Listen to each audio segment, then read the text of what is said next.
안녕하세요. 해피맘입니다. 오늘 소개해드릴 책은 제가 쓴 픽션 소설 첫사랑입니다. 이 책은 6년 전쯤 한 달 만에 한 권 내기 프로젝트에 참여하게 되면서 거의 즉흥적으로 쓴 첫 소설책입니다. 책 속 중간중간에 넣은 사진은 제가 직접 찍은 거고요. 판매용이 아닌 소장용으로 한 권만 만들었기 때문에 구매는 불가능합니다. 하지만 세상에 단 한 권밖에 없는 즉흥 창작 소설인 셈이니 끝까지 귀 기울여 주시면 감사하겠습니다.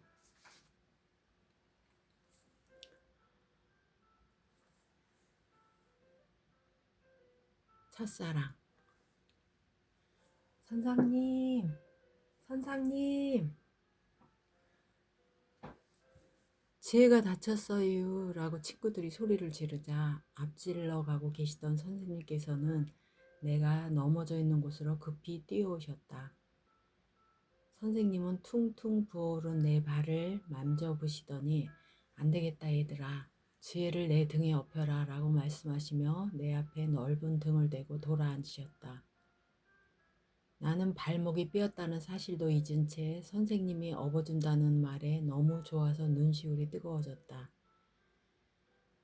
오늘은 우리 학교의 봄 소풍날이다. 해수욕장 근처에 있는 산으로 소풍 나왔다가 돌아가는 길에 일어난 사고였다.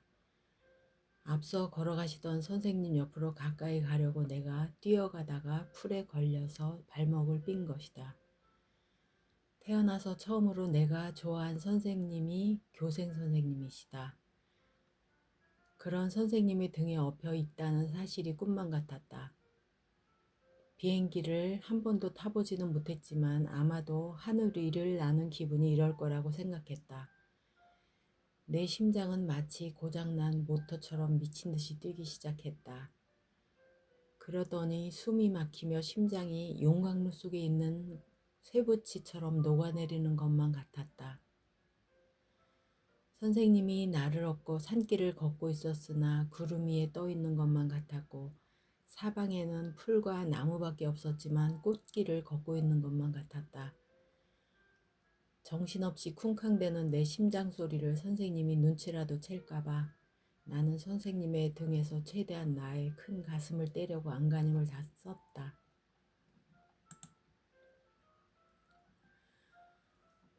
나는 섬마을 중학교에 다니는 2학년 여학생이다.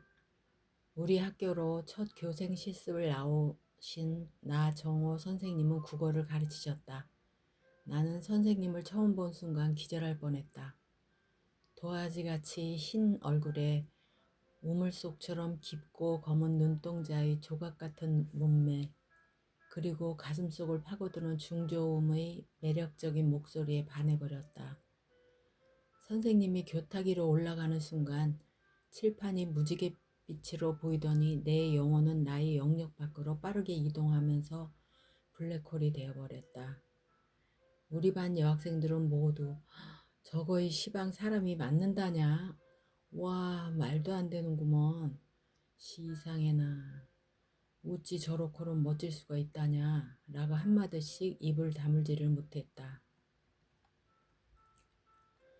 첫 수업이 끝나자 남학생들은 야, 다들 입 다물어라. 니들 입에 팔이 드나들어도 모르겠다. 교생 선생님이 그렇게도 죽냐? 지지배들은 다들 넋이 나갔구먼 이라고 투덜거리며 여학생들을 놀려댔다. 국어 시간에 자는 남학생은 있어도 조는 여학생은 없었다. 점심시간 이후에 식곤증이 와도 다른 과목 시간에는 다들 눈을 반쯤 감고 있었지만 국어 시간에는 여학생들의 눈이 초롱초롱했다.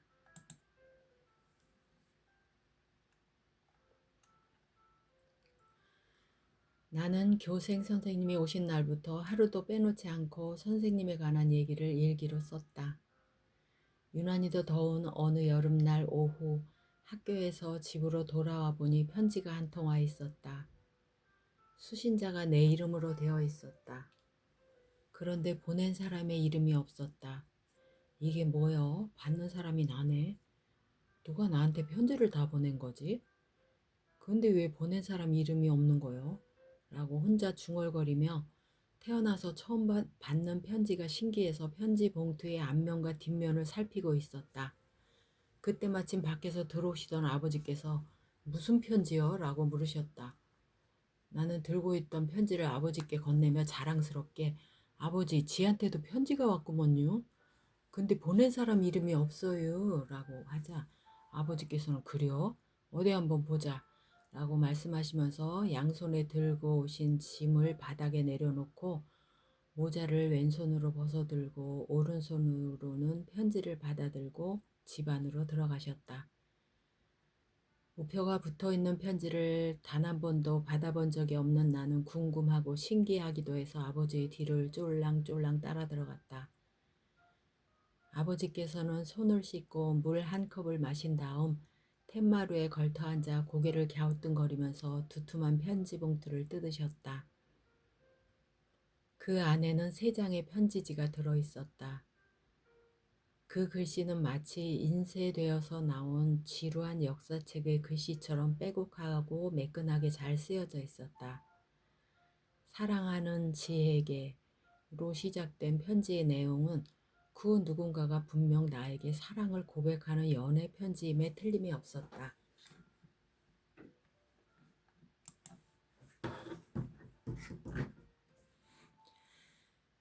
내 앞으로 온 편지를 읽으시던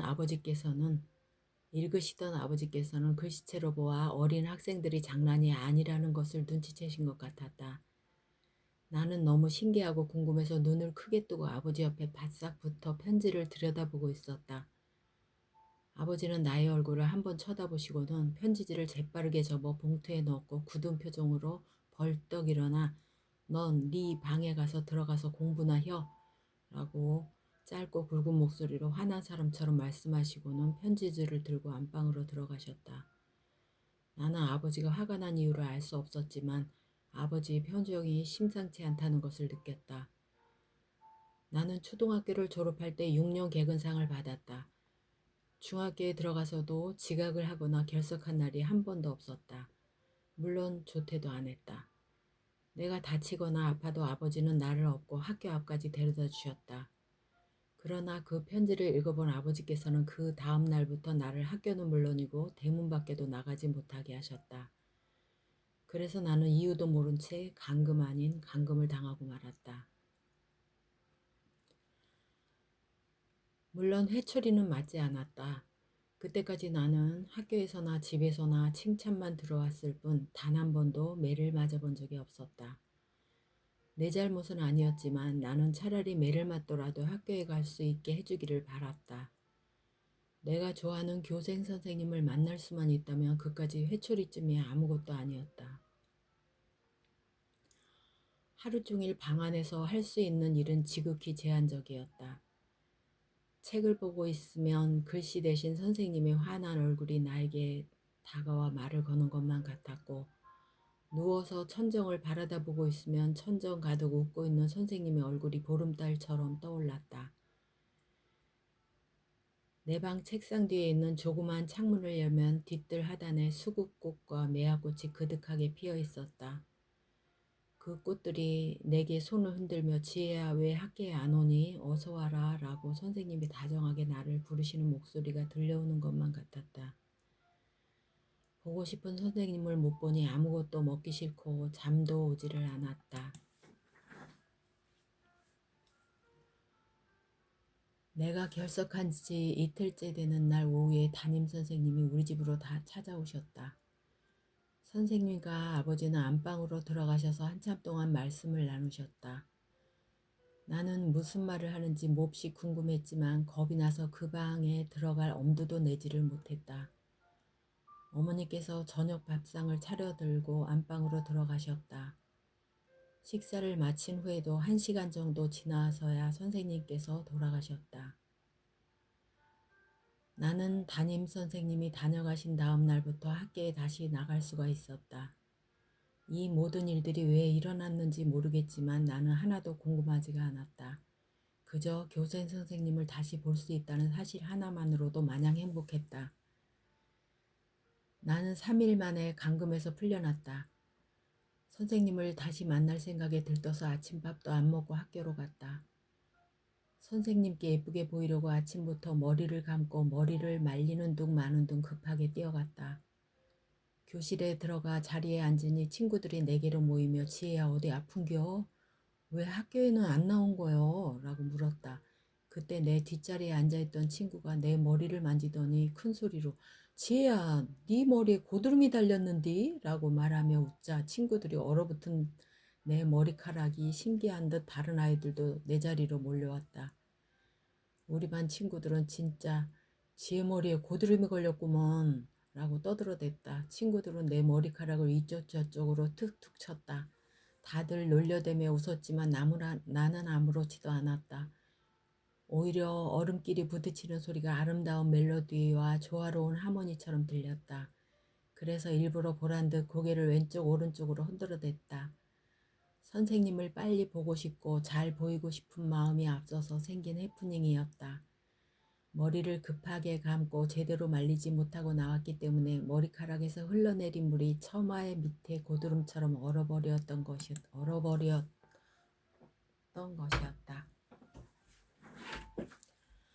첫째 시간은 영어, 둘째 시간은 역사, 셋째 시간은 수학이었고 국어 시간은 오후였다. 오전 수업 시간 내내 수업에 집중을 하지 못하고 교생 선생님 생각만 했다. 기다리고 기다리던 국어 시간이 돌아왔다. 나는 3일 동안 선생님을 못 봐서 무척이나 괴로웠다. 하지만 그것보다 더 큰 걱정은 선생님이 나를 기억하지 못하면 어쩌나 하는 것이었다. 드디어 수업 시간을 알리는 종소리가 울려 퍼졌다. 그 소리는 그동안 내가 들어왔던 종소리와는 사뭇 다르게 느껴졌다. 마치 세계 평화를 외치는 소리 같기도 하고 내 귀에 대고 사랑한다고 속삭이는 것처럼 아름답고 달콤한 소리로 내 귀를 간지럽혔다. 교생 선생님이 교실 안으로 들어오시자 캄캄한 한밤중에 조명탄이 터진 것처럼 교실 안이 눈부시게 환해졌다. 선생님께서는 교단에 올라 교탁 위에 출석부를 올려놓으시며 오늘은 너희 담임 선생님이 아침 일찍 교육청에 가셔서 내가 대신 출석을 체크한다 라고 말씀하셨다. 그리고 1번부터 호명하기 시작했다. 김상훈, 예. 조미경, 예. 이지혜. 나는 얼굴이 화끈거리고 심장이 콩닥콩닥 뛰었다. 하지만 아무렇지도 않은 듯이 고개를 들고 예라고 대답했다. 목구멍이 기어들어가서 들릴 듯 말 듯한 작은 소리가 나왔다. 선생님께서는 출석부에서 눈을 뜨시더니 걱정스러운 표정으로 내 얼굴을 쳐다보시고는 지혜 왔구나 괜찮니? 라고 물으셨다. 나는 선생님께서 내 이름을 잊지 않고 계시고 더군다나 내가 결석했다는 것까지 알고 계시다는 사실에 감동받아 순간 울컥했다. 수업이 끝나자 반장이 차렷 경례하고 외쳤다. 선생님께서는 교단을 내려오시면서 지혜야 잠깐 나와보렴 하시고는 문을 열고 복도로 나가셨다. 나는 두근거리는 가슴을 억누르고 선생님을 따라 나셨다. 선생님께서는 잠시 머뭇거리시더니 고개를 조금 숙이시고는 지혜야 정말 미안하다 라고 속삭이듯이 말했다. 아니 한숨과 신음에 가까운 소리였다. 나는 도통 무슨 말인지 나한테 왜 미안하다는 건지 몰라서 눈을 동그랗게 뜨고 고개를 가우뚱거리면서 선생님을 쳐다보았다.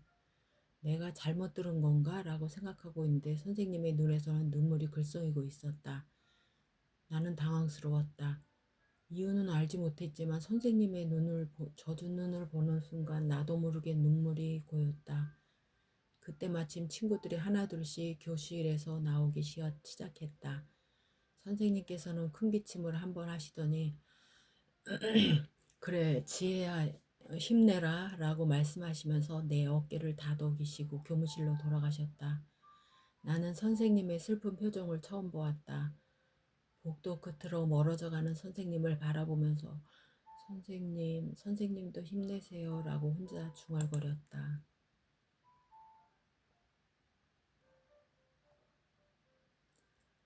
내가 첫눈에 반한 교생 선생님은 국어를 가르치셨다. 그때부터 나는 국어 공부를 열심히 했다. 아니 죽어라 국어 공부만 했다. 수업 시간은 물론이고 집에 와서도 다른 과목은 안 보고 국어책만 봤다. 정확히 말해서 국어 선생님께 잘 보이기 위해 국어 공부를 열심히 한 것이다. 매일 바뀌던 100만 개도 넘던 꿈이 국어 선생님으로 바뀌었다. 원래 내가 노래를 하면 잘한다는 말을 많이 듣기도 했고 또 내가 즐겁고 행복해져서 유명한 가수가 되는 게 첫 번째 꿈이었다. 어느 날 수업 시간에 선생님께서는 교과서 이외에 다른 책들도 많이 읽으라는 말씀을 하셨다. 그래서 나는 그때부터 이것저것 가리지 않고 보이는 책은 무조건 읽었다. 언니 오빠들이 읽다 버려 찢겨져 있는 책까지도 글씨가 있는 것들은 다 읽었다. 쪽지 시험은 물론이고 심지어 중간고사나 기말고사를 볼 때에도 교과서는 안 보고 다른 책들에 빠져 있을 정도였다. 모르는 사람들은 내가 학교 공부를 열심히 하는 줄 알고 좀 쉬어가면서 하라고 말했다. 그나마 다행인 것은 우리 집에는 언니 오빠들이 많아서 읽을 책들이 무척이나 많았다. 그렇게 책에 빠져 있는 나를 보고 아버지께서는 내가 책을 좋아한다고 칭찬하시면서 더 많은 책들을 사다 주셨다. 내가 사는 곳은 충청도에 있는 작은 섬마을이기 때문에 서점이 없다. 도시에 나가려면 통통배를 타고 가서 최소한 하루는 자고 그 다음날 돌아와야 한다. 그래서 당일로 돌아올 수 없기 때문에 언니 오빠들이 고등학교와 대학교에 다니고 있는 서울집에 가서 자고 와야만 한다. 그러려면 학교에 결석을 해야 하기 때문에 방학 때 이후에는 도시에 나갈 엄두를 내지 못했다. 나는 5살 때 도시에 처음 가봤다고 한다. 물론 그때의 기억은 없지만 난생 처음 본 자동차의 눈을 신기해하면서 서 있는 자동차의 눈을 어리만지느라 내 옷은 엉망진창이 되곤 했다고 엄마가 말씀해 주셨다.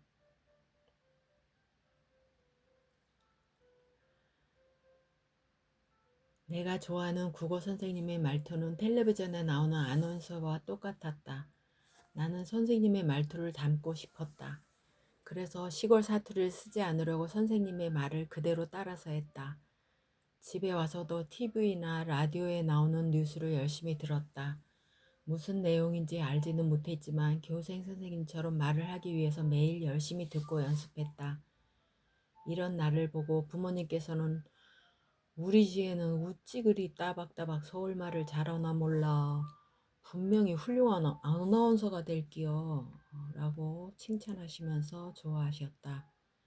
저녁을 먹고 여느 때처럼 혼자 방 안에 앉아서 소설책을 읽고 있었다. 그런데 갑자기 교생 선생님이 보고 싶어졌다.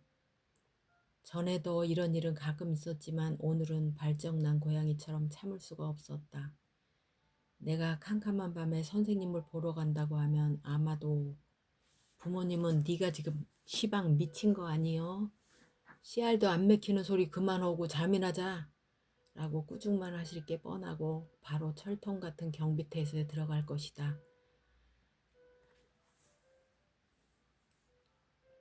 나는 고민 끝에 쥐도새도 모르게 몰래 다녀오기로 결심을 했다. 아직까지 이렇게 늦은 밤에 혼자 나간 적이 없었기 때문에 떨리기도 하고 조금은 두려웠다. 그렇지만 이 모든 걱정이 내가 선생님을 보고 싶어하는 마음을 이기지는 못했다. 나는 방에 켜놓은 불을 끄지 않은 채로 발꿈치를 들고 고양이처럼 살금살금 걸어서 나왔다. 다행히 마루에는 아무도 없었다. 신발을 들고 대문 밖으로 나와서 운동화를 신었다. 그리고 걸음아 날 살려라 하며 달도 잠든 캄캄한 한밤중에 선생님들이 사시는 사택으로 뛰어갔다. 다행히 오는 도중 아무도 마주치지 않았다. 사택에 도착하자마자 내 머리와 속옷은 땀으로 촉촉하게 젖어 있었다. 무서운 줄도 모르고 사방을 살폈다. 너무 어두워서 아무것도 보이지 않았다. 건물에는 방마다 불이 환하게 켜져 있었다. 그런데 교생 선생님이 어느 집에 사는지는 알 수 없었다. 그렇다고 한 집 한 집 배를 눌러서 확인할 수도 없는 노릇이었다. 한참을 손을 조아리고 발을 동동 구르고 있는데 맨 오른쪽에 있는 집의 현관문이 열리더니 사람이 나왔다. 순간 나도 모르게 그 자리에 몸을 쭈그리고 앉았다. 부스럭거리는 소리에 "거기에 누구 있어요?" 라고 묻는 소리가 들렸다. 분명 교생 선생님의 목소리였다. 나는 자수하는 간첩처럼 두 손을 머리 위로 번쩍 들고 슬그머니 일어나면서 기어들어가는 목소리로 "선생님, 저 지혜예요" 라고 말했다. 그러자 선생님께서는 놀란 듯 "아니, 지혜? 지혜니? 네가 이 시간에 여기 왜 있는 거야?" 라고 크게 소리치면서 뛰어오시는 거였다. 나는 "아니, 그게 아니고요. 그냥" 하고 고개를 떨궜다. 그러자 선생님은 "아니, 왜? 거기서 잠깐만 기다려라" 라고 말씀하시더니 급히 집 안으로 들어가서 검은색 외투를 들고 나오셨다. 그것을 내 어깨 위에 걸쳐주시고는 "얼른 가자. 선생님이 너희 집까지 바래다 줄게" 라고 말씀하셨다. 나는 아무 말 없이 고개를 숙인 채 선생님의 뒤를 따라갔다. 선생님께서는 이 어두운 밤에 왜 나왔는지, 밤에 혼자 다니면 왜 위험한 건지에 대해서 계속 말씀을 하셨다. 하지만 나는 선생님의 잔소리가 사랑을 속삭이는 소리처럼 들렸다. 그런 말을 엄마가 했다면 잔소리로 들렸을 것이다. 아무도 없는 어두운 거리에 선생님과 단둘이 걷고 있다는 사실이 믿어지지 않을 정도로 좋았다. 아니, 내가 선생님의 애인이라도 된 듯한 느낌이 들어서 뿌듯했다. 구름에 가려졌던 달빛이 수줍게 얼굴을 내밀며 우리를 따라왔다. 그 빛에 비친 선생님과 나의 긴 그림자는 영화의 한 편 같았다. 어느 소설책에서 본 "시간이 멈춰버렸으면 좋겠다라는 구절의 뜻이 이제야 가슴에 와 닿으며 이해가 갔다. 이 순간이 너무나 행복해서 선생님은 밤늦게 혼자 나온 나에게 계속 꾸지람을 하고 계셨지만 지금 나에게 그런 건 하나도 중요하지가 않았다. 나는 선생님이 밤새 우리 집을 찾지 못했으면 좋겠다고 생각했다.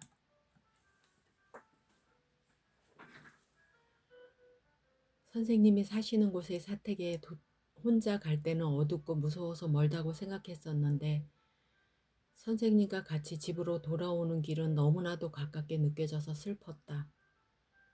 우리 집 앞에 도착하자 선생님께서는 "지혜야, 앞으로는 절대로 혼자서 밤에 돌아다니면 안 된다. 알았지?" 라고 내 두 팔을 꽉 잡고 눈에 힘을 주어 말씀하셨다. 나는 들어가는 목소리로 "예" 라고 대답은 했지만 속마음은 "선생님 가지 마세요. 선생님과 헤어지기 싫어요" 였다. 선생님은 나를 잡은 팔을 놓고 손을 내밀며 "응, 그래. 그럼 이제 내 코트를 주고 어서 집으로 들어가렴" 라고 말씀하셨다. 선생님의 달콤한 냄새가 나는 외투를 돌려드리기 싫었지만 난 아무 말도 하지 않고 어깨에 걸치고 있던 선생님의 윗도리를 벗어드리고 집으로 들어갔다. 부엌에서 물 주전자를 들고 나오시던 어머니께서는 대문 밖에서 들어오는 나를 보시고 깜짝 놀라면서 "아니, 너 시방 이 밤중에 어딜 나갔다 오는 거요?" 라고 큰 소리로 물었다. 큰 소리가 나자 아버지께서 방문을 열고 나오셨다. 아버지께서는 짙은 쌍꺼풀에 큰 눈을 더욱 더 크게 치켜뜨며 "누가? 지혜, 네가? 이 시간에 어딜 댕겨온겨?" 라고 다구쳐 물었다. 나는 "아니, 그냥 잠깐 바람 쐬려고" 라고 얼버무렸다. 어머니는 들고 있던 주저자를 마루에 내려놓더니 고개를 숙이고 있는 내게 다가와 오른쪽 손가락으로 나의 턱을 들어 올리며 "한밤중에 바람은 무슨 바람? 그려 어딜 댕겨온겨?"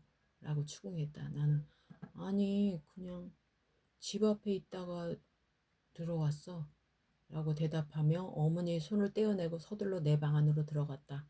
그런 나의 뒤통수에 대고 두 분은 큰 소리로 한마디씩 더 던졌다.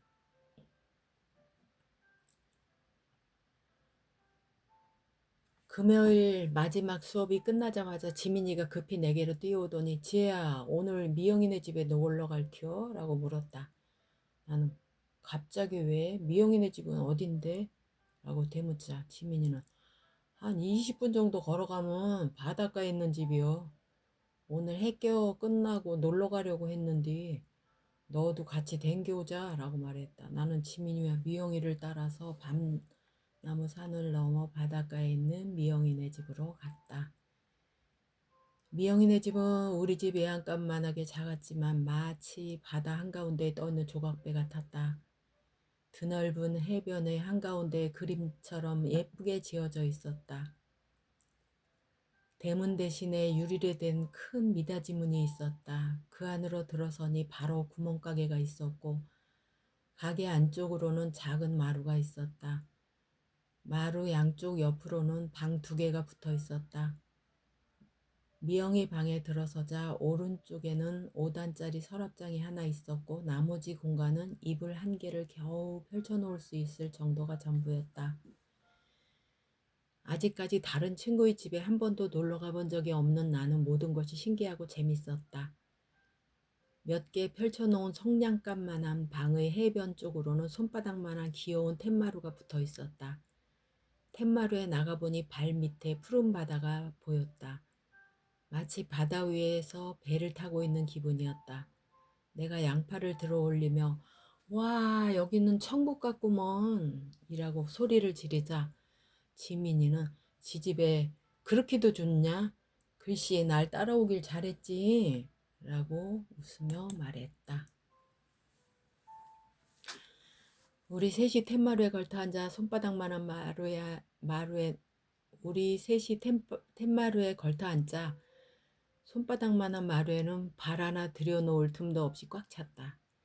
미영이가 얘들아 내가 과자 가지고 올 테니까 놀고 있어 라고 말하며 가게 안으로 들어가자 지민이도 일어나서 나도 가서 맛난 거 골라가지고 올게요 라고 하며 미영이를 따라갔다. 나는 벌떡 일어나 태평양처럼 끝없이 펼쳐진 바다를 향해 양팔을 벌리고 두 눈을 감고 바다 내음을 뱃속까지 깊게 들이마시며 아 이렇게 아름다운 곳에 선생님과 같이 있으면 얼마나 좋을까라고 혼잣말로 중얼거리고 있었다. 그런데 갑자기 왼쪽 옆에서 모래사장 위를 사부작 소리를 내며 사람이 걸어오는 소리가 들렸다. 눈을 돌려 자세히 보니 우리 반 남자아이였다. 새카만 얼굴에 눈만 반짝이는 그 아이는 아무 말 없이 내 옆으로 와서 앉았다. 나는 깜짝 놀라 뒤로 물러서며 아니 넌 어디서 갑자기 나타난겨? 그리고 왜 내 옆에 앉는다냐? 라고 소리쳤다. 그러자 그 남자애는 벌떡 일어서며 지민이가 여기로 와서 너랑 놀고 있으라고 했구먼 라고 말했다. 홍당무가 된 얼굴에 억울한 표정을 가득 지으며 당황해했다. 나는 가게 안으로 뛰어들어갔다. 지민아 네가 창석이를 부른겨? 라고 다그쳐 물었다. 그러자 과자 봉투에서 새우깡 1개를 꺼내어 입에 넣으려던 지민이는 아이고 깜짝이야 애 떨어지겠네. 뭘 그리 난리고 쉬어. 창석이도 이 동네 사니께 내가 같이 놀자고 부른기요 라고 신기적으로 말했다. 화가 안 풀린 나는 그려? 난 여자애들끼리 노는 건 줄 알고 왔지. 그럼 니들끼리 잘 놀어. 난 먼저 갈겨 라고 퉁명스럽게 말하며 책가방을 챙겨서 집으로 돌아왔다. 솔직히 나는 우리 반 남자애들이 다 내 남동생들 같고 철없어 보여서 평소에 관심이 하나도 없었다. 더군다나 같이 놀기는 더욱 싫었다. 다음날 아침 학교에 나가니 우리 반 친구들이 웅성거리고 있었다. 그중 한 명이 나에게 급히 다가오며 조금 격앙된 목소리로 지민아 너 창민이하고 사귀냐? 라고 물었다. 나는 그건 또 무슨 소리요? 라고 되물었다. 다른 남자애들이 다 같이 얼레리 꼴레리 지혜랑 장석이랑 색인데요 라고 합창을 하며 떠들어대는 소리에 연유를 묻는 내 목소리는 묻혀버렸다. 나는 너무 황당하고 억울한 나머지 책상에 엎드려서 울기 시작했다. 그때 마침 복도를 지나가고 계시던 교생 선생님께서 떠르는 소리를 듣고 교실에 들어오셨다. 선생님께서는 큰 소리로 자자 조용조용 하며 탁자를 쳤다. 시끌벅적하던 교실이 찬물을 끼얹듯 조용해지자 내가 흐느끼는 소리가 크게 들렸다. 곧이어 선생님께서는 누가 지혜를 울렸어? 어느 놈이야? 라고 다그쳐 물으셨다. 선생님은 반장을 쳐다보며 반장 지혜가 왜 우는지 말해봐 라고 무서운 목소리로 말했다. 그러자 반장은 머리를 극적이며 일어서더니 지혜가 지민이가 지혜랑 창석이랑 사귄다고 일렀구먼요. 그래서 지혜가 우는 거예요 라고 말하고 의자에 앉았다. 여기저기서 숨죽여 킥킥대는 소리가 들려왔다. 나는 친구들의 억울한 소리보다 내가 창석이랑 사귄다고 한 말을 선생님이 아시게 된 것이 죽기보다 더 싫었다. 친구들은 거기서 그치지 않고 지민이가 맞대요 라고 일러준 것이었다. 나는 더 서럽게 엉엉 소리내어 울었다. 선생님께서는 무거운 목소리로 지민은 교무실로 따라와라 라고 말씀하시며 나가셨다. 나는 울면서도 선생님이 나랑 창석이랑 진짜 사귄다고 생각하면 어떡하지? 지민이가 애들한테 거짓말한 것처럼 선생님한테도 거짓말을 하면 어떡하나 그 걱정만 했다. 거짓말을 한 지민이가 너무나도 미웠다. 그래서 나는 지민이가 죽어버렸으면 좋겠다고 생각했다.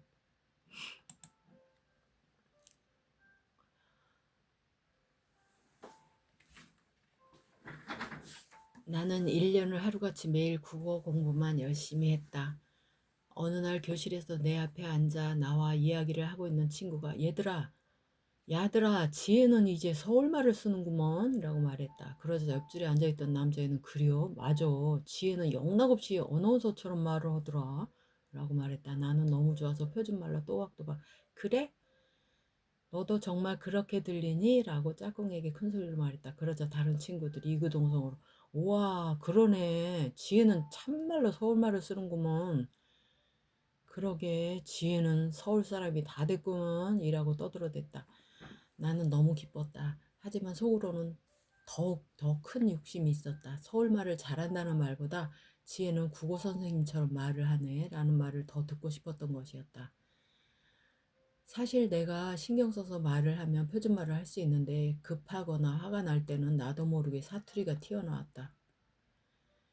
음악을 가르치시던 키가 작은 남자 선생님은 가시고 날씬하고 예쁜 여자 선생님이 새로 오셨다. 그런데 젊고 굉장한 미인이셨다. 남학생들은 여선생님들의 뒷공무니만 꼭 졸졸 따라다녔다. 나도 음악 선생님이 친절하고 매력이 넘치셔서 좋았다. 하지만 음악 선생님이 국어 선생님이랑 단둘이 웃으면서 얘기하는 것을 볼 때만 나도 모르게 화가 치밀어 올랐다. 특히 주말에 선생님들이 도시로 나가실 때는 더욱더 싫었다. 국어 선생님과 음악 선생님이 같은 배를 타고 있는 배가 멀어져 가는 것을 보는 건 참을 수 없었다. 그래서 나는 주말이나 연휴가 제일 싫었다. 어느 날 오후에 음악 선생님께서 우리 집으로 찾아오셨다. 질투에 눈이 먼 나는 선생님이 우리 집에 오신 것이 몹시 못마땅했다. 못 본 체하고 뒤돌아서려는데 지혜야 라고 큰 소리로 부르셨다. 나는 무겁게 숙인 고개를 힘없이 조금 들어 안녕하세요 라고 퉁명스럽게 인사를 했다. 그러자 선생님께서는 다정하게 웃으시며 내게로 다가와 그래 잘 있었니? 하면서 내 어깨를 가볍게 두드리셨다. 노란색 원피스를 입고 서 계시는 선생님에게서 봄 향기가 가득했다. 나는 기어 들어가는 목소리로 예 라고 대답하자 부모님은 어디에 계시니? 라고 물으셨다. 아버지는 밖에 나가셨고요. 엄마는 안에 계시는데요. 라고 하자. 그럼 어머님 좀 뵐 수 있을까? 라고 물으셨다. 집 안으로 들어가시는 음악 선생님은 탁자를 사이에 두고 엄마와 마루에 앉아 차를 마시며 말씀을 나누셨다. 선생님께서는 엄마에게 지금 살고 있는 사택이 불편하다며 우리 집에서 하숙을 하고 싶다는 말을 하는 것 같았다. 우리 집은 중학교까지 걸어서 채 5분도 안 걸리는 가까운 곳에 있었다. 선생님과 한참 동안 얘기를 주고받던 엄마는 선생님이 사택에서 계시는 것이 그렇구로 불편하시다니. 그러면 지 집에 와 계셔요. 근데 하숙은 안 치니께 하숙비는 필요 없구먼요. 라고 잘라 말했다. 선생님께서는 어머니 그냥 먹고 자고 하면 제가 불편해서 안 됩니다. 라고 말했다. 엄마는 어차피 빈방이고 숟가락 한 개만 더 얹으면 되는 일이구먼요. 부담 갖지 마시고 오셔요. 라고 말했다. 한참을 선생님과 엄마는 하숙비를 내니 안 내니 실랑이를 하더니 선생님이 가셨다. 나는 그런 건 하나도 중요하지가 않았다. 그저 음악 선생님이 국어 선생님이랑 같은 사택에 살지 않게 됐다는 사실만이 무척 기뻤다. 며칠 후에 음악 선생님이 우리 집으로 이사를 오셨다. 나는 이삿짐 나르는 것을 도왔다. 신이 나서 번쩍번쩍 뛰어다니면서 무거운 짐도 날랐다. 번쩍번쩍 날랐다. 주말이면 항상 육지로 나가시던 음악 선생님이 이번 주에는 안 나가셨다. 궁금해하고 있는데 우리 집으로 낯선 남자가 찾아왔다. 선생님께서는 결혼할 사람이라고 우리 엄마에게 인사를 시켰다. 음악 선생님에게 애인이 생겼다는 사실을 알고 나서야 나는 마음이 놓였다. 그때부터 나는 음악 선생님이 진심으로 좋아지기 시작했다. 선생님이랑 바닷가에 가서 노래도 부르고 선생님 방에서 놀다가 같이 잠잘 때도 많았다. 벚꽃이 만발한 어느 봄날 점심시간이었다. 맨 앞자리에 앉아있던 친구가 밖에 나갔다 헐레벌떡 뛰어들어오면서 큰 소리로 야들아 국어 선생님이 가신대야 라고 소리쳤다. 나는 순간 망치로 머리를 한 대 얻어맞은 것처럼 띵 하더니 하늘이 무너져 내리는 것만 같았다. 아니 내가 잘못 들은 것이기를 바랐다. 하지만 다른 친구들은 진짜? 그 말이 참말이요? 교생 선생님이 왜 가신대야? 라고 묻자 그려 맞구먼. 선생님들께 하는 말을 내가 똑똑히 들었구먼. 실습 기간이 끝나서 가시는 거리야 라고 말씀하셨다. 우리 반 친구들도 적잖이 충격을 받은 듯 여기저기 웅성거렸다. 나는 믿어지지도 않았지만 이미 내 몸은 굳어버렸고 내 눈에서는 눈물이 쏟아져 내리고 있었다. 나는 급히 화장실로 뛰어가 문을 걸어 잠그고 아냐 말도 안 돼. 안 돼요. 하면서 부모님이라도 돌아가신 듯이 흐느껴 울었다.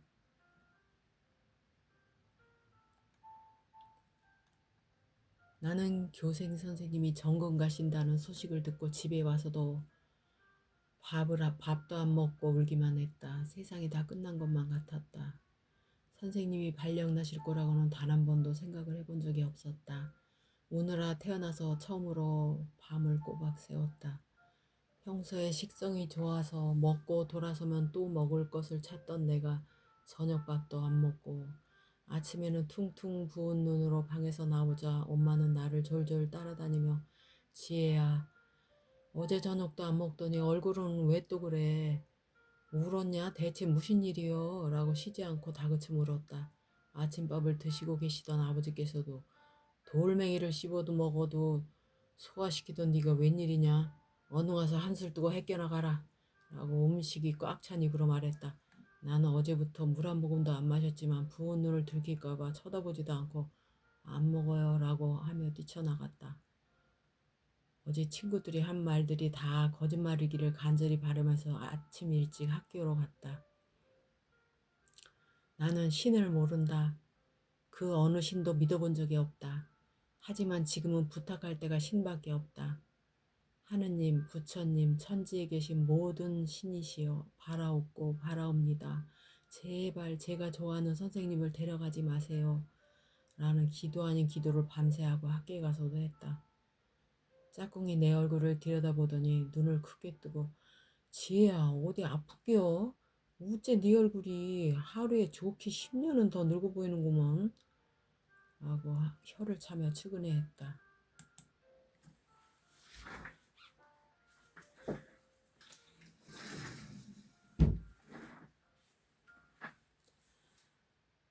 한 시간을 마치 1년처럼 길게 보낸 다음 날 드디어 선생님을 볼 수 있는 국어 시간이 다가왔다. 나는 아니야 말도 안 돼. 이 모든 것들이 다 거짓말일 거야. 반드시 거짓말이어야 해 라고 스스로를 세뇌시켰다. 짝꿍이 넌 시방 뭐라고 혼자 계속 중얼거리는겨 라고 물어봤지만 쳐다보지도 않고 대답도 안 했다. 선생님께서는 평소와 다르게 느리고 무거운 발걸음으로 교탁 위로 올라오셔서 굳은 표정을 하고 우리를 바라보셨다. 나는 두 눈을 꼭 감고 두 손에 힘을 주어 선생님 제발 아니라고 말씀해 주세요. 제발요 라고 주문을 외웠다. 우리 반 아이들이 합창을 하도 선생님 정말 가시는 거예요? 라고 물었다. 그러자 선생님께서는 그래 정들자 이별이네.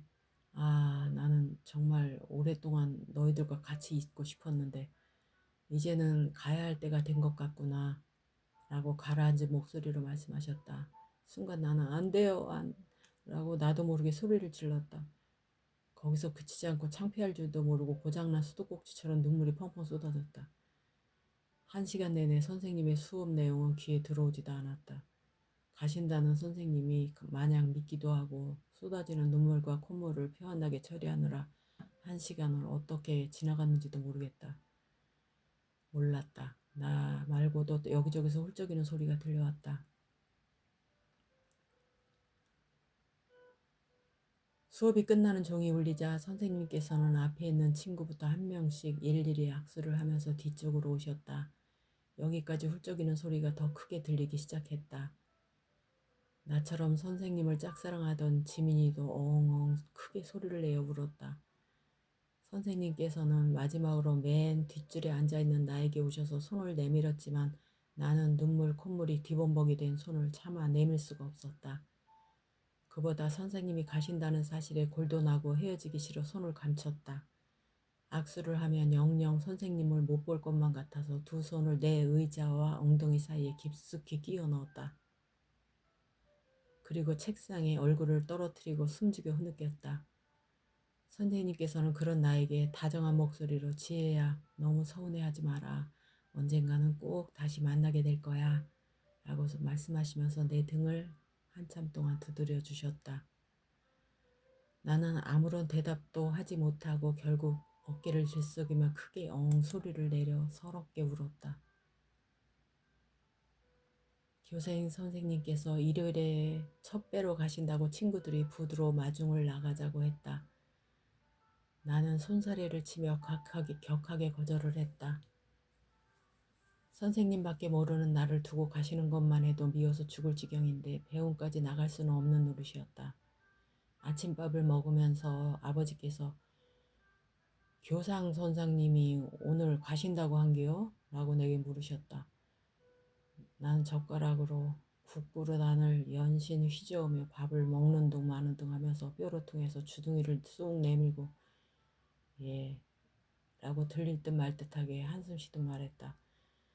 그러면 오늘 나도 배터에 볼 일이 있어 나갈 건디 너도 가서 선생님한테 인사하고 와라 라고 말씀하셨다. 그렇잖아도 어제 친구들한테 배터에 안 나간다고 해놓고는 저녁밥도 굶고 밤새 물 한 모금 안 마신 터라 삶은 계란 10대께쯤 먹은 것처럼 가슴이 답답해서 후회하고 있던 참이었다.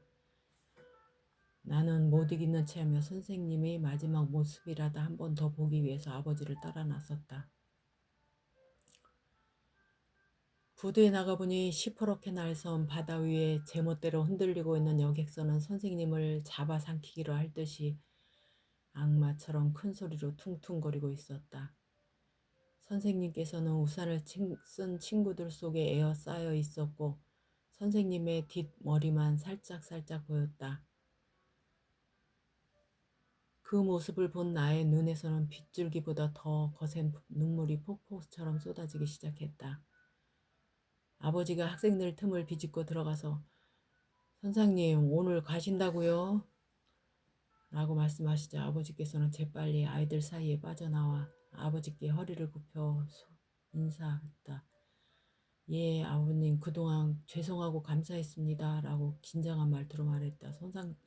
선생님께서는 마중 나온 다른 선생님들과 학생들에게 일일이 인사를 하고 두리번거리시더니 부두 끝에 혼자 앉아 파도에 운동화가 다 젖는 줄도 모르고 무릎 사이에 고개를 파묻고 울고 있는 나에게 다가오셨다. 선생님께서는 왼손으로는 나의 손을 잡고 다른 한 손으로는 내 등을 두드리며 가라고 내리는 가랑비인지 있으라고 내리는 이슬비인지 모르겠구나 라는 알 수 없는 말을 떨리는 목소리로 남기시고는 배를 타고 돌아가셨다. 여기저기서 아이들이 훌쩍이기 시작했고 지민이와 나는 어제 내린 비에 흠뻑 젖어있는 땅바닥에 주저앉아 창피할 줄도 모르고 대성통곡을 했다.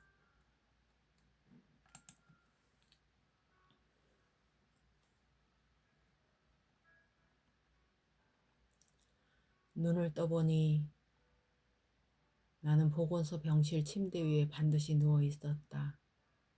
보건소 직원 중 잘 아는 언니의 얼굴이었다. 등을 반쯤 돌리고 무엇인가를 챙기고 있는 간호사 언니에게 언니 제가 왜 여기에 있는 거죠? 라고 묻자 언니는 나에게 다가오며 지혜야 이제 정신이 좀 드니? 네가 배터에서 기절했다고 아버님이 업고 오셨어 라고 대답했다. 내가 좋아하는 교생 선생님이 발령나서 가신다는 말에 며칠 전부터 밥도 제대로 못 먹고 잠도 제대로 못 자서 결국 실신을 하고 만 것이었다. 핵무기보다 더 무섭다는 사춘기를 나는 국어 선생님을 짝사랑하는데 온 정신을 빼앗겨 버렸다. 그 덕분에 그 흔한 반항이나 말다툼조차 단 한 번도 해본 적이 없었다. 여름방학 때 친한 친구들과 밤바다에 놀러 갔다. 익숙한 섬이다 보니 사방이 다 바다여서 예전 같으면 아무런 감흥도 없었을 것이다. 친구들과 다 같이 과자와 음료수를 마시면서 노래를 불렀다.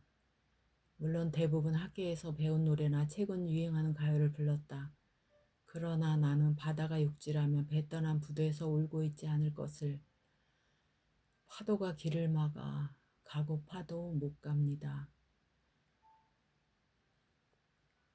총각 선생님 서울일랑 가지를 마오 가지를 마오로 끝나는 섬마을 선생님을 먼 수평선을 바라다보고 눈물을 글썽이며 불렀다.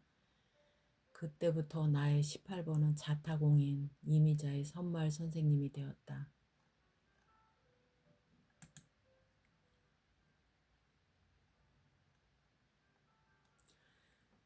내가 짝사랑하는 교생 선생님은 떠나가셨지만 나는 죽을 때까지 선생님을 잊지 못할 것이다.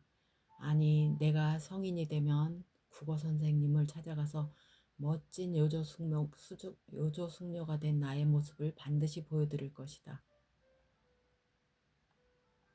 나는 중학교를 졸업하고 뺑뺑이를 돌려서 여고에 들어갔다. 평주나 정책이라고는 하지만 내가 있는 시골에서는 그래도 반에서 상위권 안에 드는 애들만 인문계 고등학교에 보내줬다. 고등학교에 진학해도 국어 공부를 열심히 했다. 왠지 국어 공부를 잘해야 선생님을 다시 만날 수 있을 것만 같았다. 다른 과목은 못해도 항상 국어 성적은 타의 추종을 불허했다.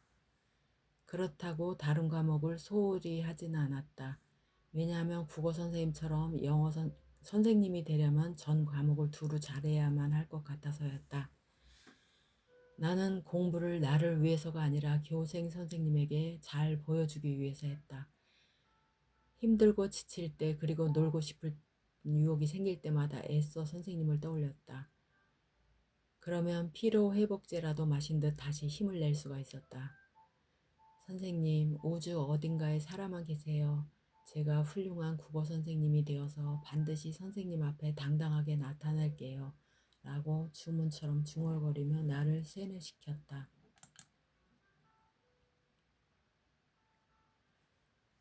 내가 고등학교 1학년 때의 국어 선생님도 멋지고 잘생긴 총각 선생님이었다. 하지만 나는 중학교에 다닐 때 첫눈에 반했던 교생 선생님이 훨씬 더 좋았다. 동서고금을 막론하고 그 어떤 유명한 연예인보다도 더 멋있고 좋았다. 그래서 국어 시간에는 항상 교생 선생님이 더욱더 그리워졌다.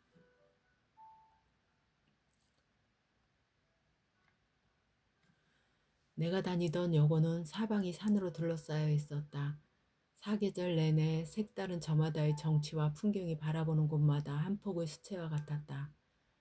학교를 둘러싸은 산에 온통 불이 붙은 것처럼 붉게 물든 낙엽이 휘날리던 어느 날 내 짝꿍이 지혜야 이번 주말에 우리 미팅하러 갈래? 라고 물었다. 나는 미팅? 무슨 미팅? 하고 대묻자 우리 사촌이 나더러 자기가 다니는 남자 고등학교 애들이랑 우리 여고 학생들이랑 미팅을 주선해보라고 하는데 너도 나갈 수 있지? 하는 것이었다. 나는 순간 교생 선생님의 얼굴이 크게 떠올랐다. 그래서 나도 모르게 언성을 높여 아니 안 돼. 난 안 돼. 다른 애들을 하고 가. 라고 딱 잘라 말했다. 당황해 목소리가 커져 살짝 오버했던 나의 대답에 짝꿍은 눈을 크게 치게 뜨며 왜 안 돼? 다른 약속이라도 있는 거야? 라고 더 크게 말했다. 나는 얼굴을 빨갛게 하면서 응 그래 그날 우리 가족 생일이라 안 돼. 라고 거짓말을 했다. 우리 학교는 다른 여고와 달리 튀는 교복에 넥타이 그리고 모자와 구두까지 특이하고 멋져서 미팅 제의가 많이 들어왔다. 그 후로도 여러 차례 그런 유혹이 있었으나 교생 선생님을 배신하는 것 같아서 그때마다 다 거절을 했다. 왜냐면 나는 영원히 선생님만 사랑하기로 마음을 굳혀 먹었기 때문이다.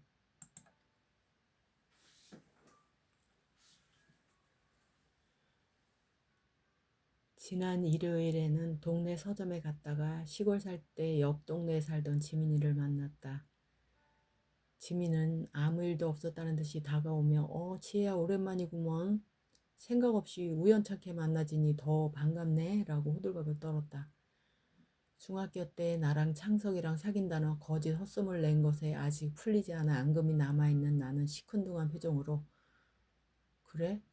우리가 언제부터 반가운 사이였는지 모르겠네 라고 하면서 옆으로 지나쳤다. 그러자 지민이는 내 뒤를 졸졸 따라오며 지혜야 미안해요. 그때는 내가 선생님을 좋아하는 마음이 너무 커서 그랬던 거요.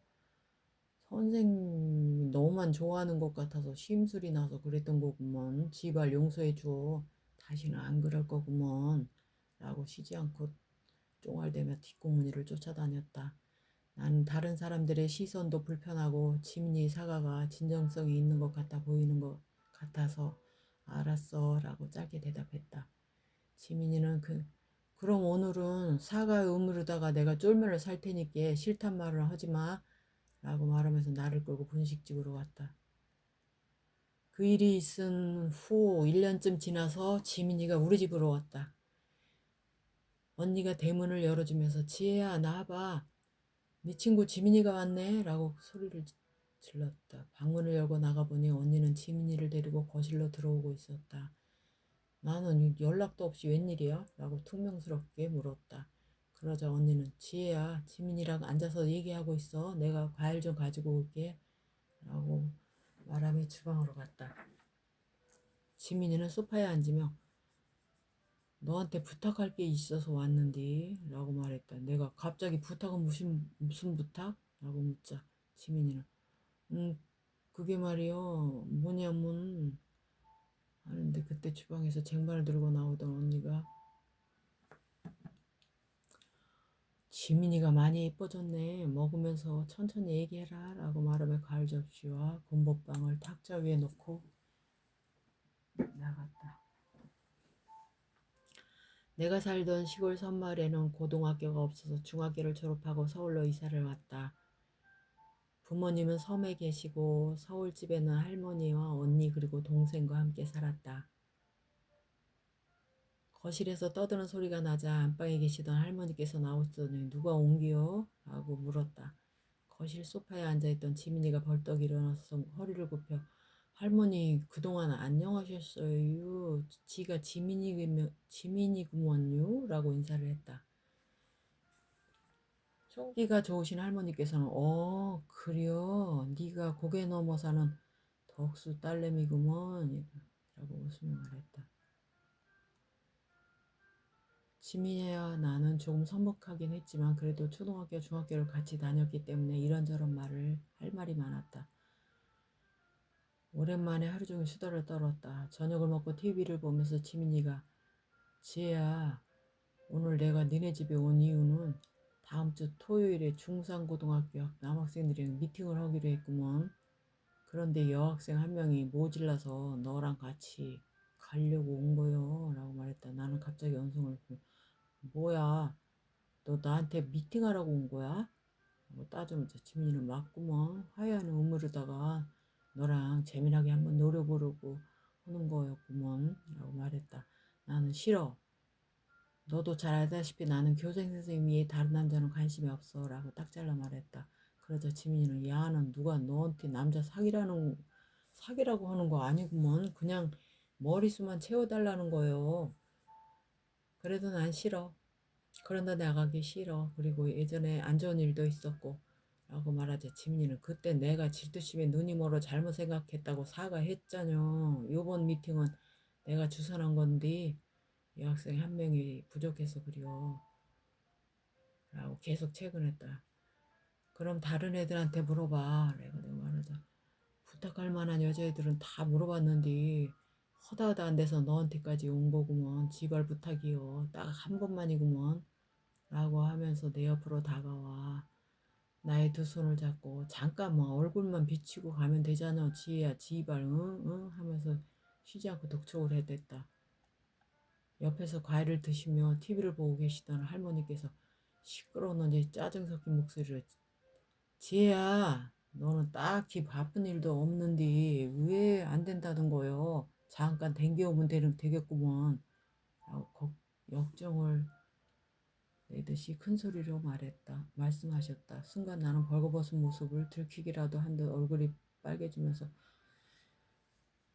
알았어요 라고 할머니에게 얼버무리며 다시 지민이를 쳐다보고 대신 얼굴만 보이고 바로 나올 거야. 그런 줄 알아. 라고 짜증 섞인 목소리를 말했다. 지민이는 나에 대한 불신이 아직 남아있어서기도 했지만 그보다는 국어 선생님을 배신하는 것만 같아서 미팅에 안 나가려고 했던 것이었다. 하는 수 없이 지민이 등살에 못 이겨 나간다고 대답은 했지만 큰일 보고 밑을 안 닦은 것처럼 영 찝찝했다.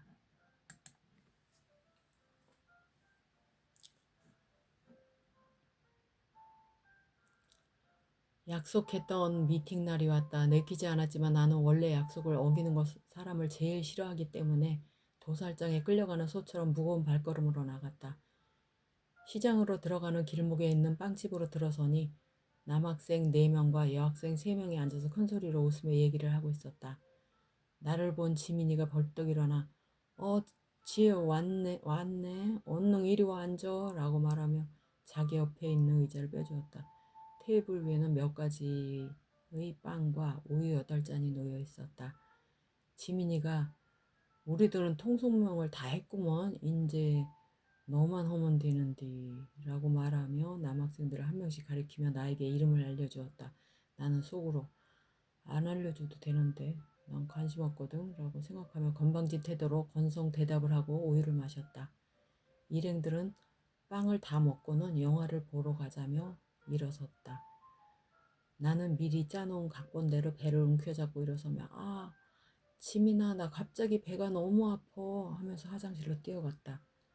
화장실에서 나온 나는 배를 쓸어내리며 아까부터 속이 안 좋았는데 설사를 심하게 하네.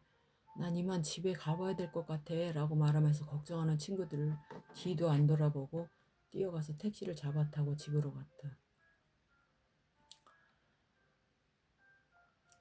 그리고 얼마 지나지 않아서 모르는 사람한테서 전화가 걸려왔다. 내가 누구세요? 라고 묻자 얼마 전에 빵집에서 만났던 남학생이라며 우리 동네에 와 있다고 하면서 잠깐만 나와보라는 것이었다. 그날은 남자친구를 사귀기 싫어서 미팅에 안 나간다는 나를 커피수만 채우기 위해 얼굴만 비치고 와달라는 신신당부한 지민이 부탁을 받고 빵집에 갔었던 것이다. 남자가 찾아온 것도 어이가 없었지만 내 전화번호를 어떻게 알아냈는지 그게 더 궁금해서 나가보기로 했다. 큰 길가에 있는 찻집으로 가니 오른쪽 창가에 앉아있던 남학생이 벌떡 일어나 손을 흔들며 여기야 라고 외쳤다. 나는 기억도 안 나는 남학생에게 의자에 앉자마자 내 전화번호는 어떻게 알았어? 라고 따지듯이 다짜고짜 물었다. 그 남자애는 지민이가 가르쳐주면서 사귀어보라고 했어 라고 말하는 것이었다. 순간 나는 배신감에 화가 머리끝까지 치밀어 올랐다.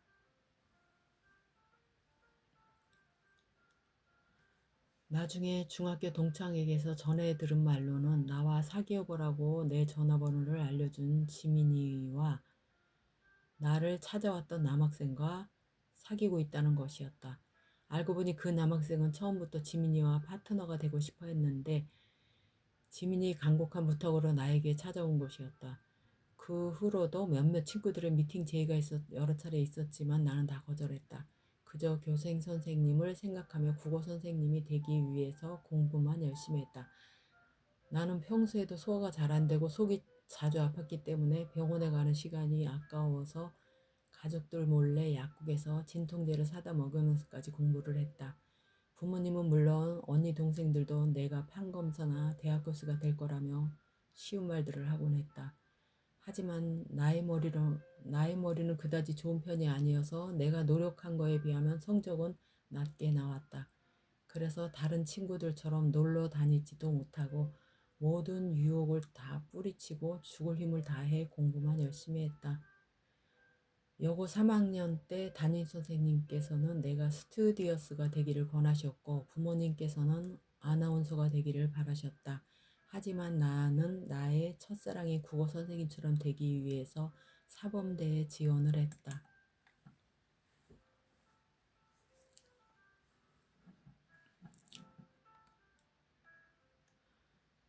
나는 3년 동안이나 나 죽었어 하는 마음으로 그 누구보다도 더 열심히 공부만 했다. 아니, 교생 선생님을 만났을 때보다 더 엄밀히 말하자면 5년째다.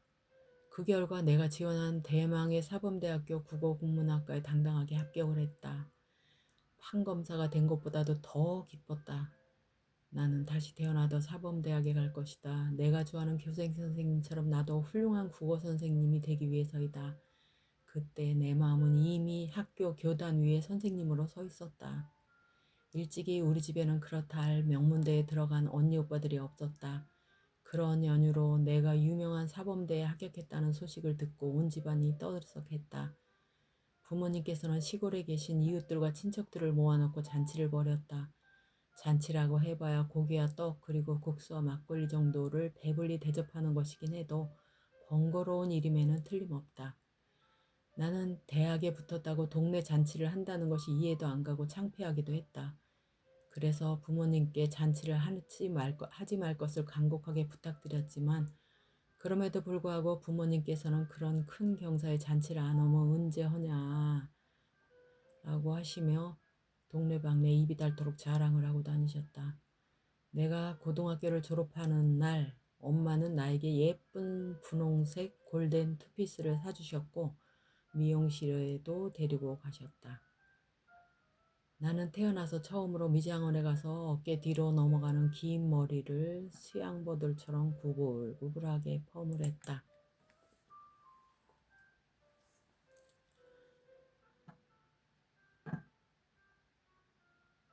내가 다니던 여고에서는 머리를 기르게 했었다. 양 갈래로 3번 따 고무줄로 묶고 나머지 아랫부분의 머리카락의 길이가 7cm를 넘으면 단속을 했다.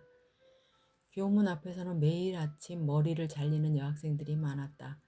하지만 나는 단 한 번도 규칙을 어긴 적이 없었다. 매일같이 얌전한 교복에 머리를 단정하게 닦고 다녔다.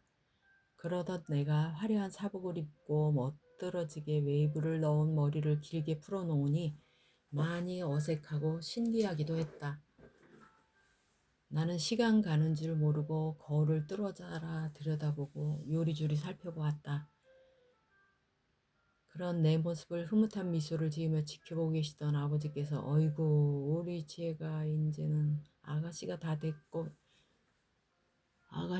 됐네 그려 라고 말씀하시자 옆에서 빨래를 개고 계시던 어머니께서는 그러게 말이에요 우리 지혜가 허벌나게 이쁘지요 미스코리아 나가도 당선이 되겠구먼요 라고 맞장구를 쳤다.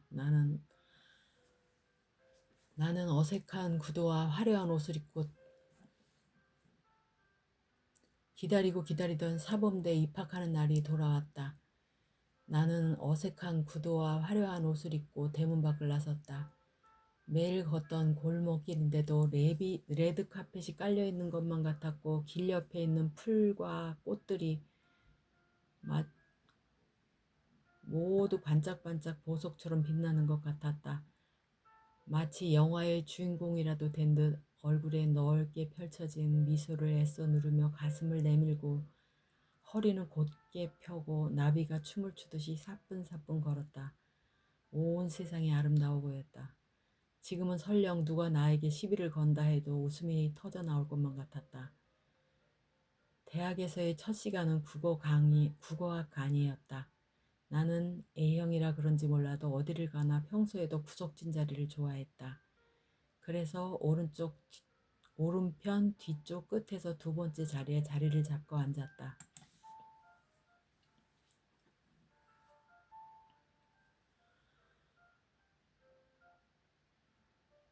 대학에 들어와서 첫 수업을 받는다는 기분 좋은 긴장감으로 나의 가슴은 두근거리고 있었다. 잠시 후에 강의실의 문이 열리고 교수님이 들어오셨다. 나는 온매무새를 고쳐 의자를 당겨 허리를 곧게 펴고 자세를 바로 하고 앉았다.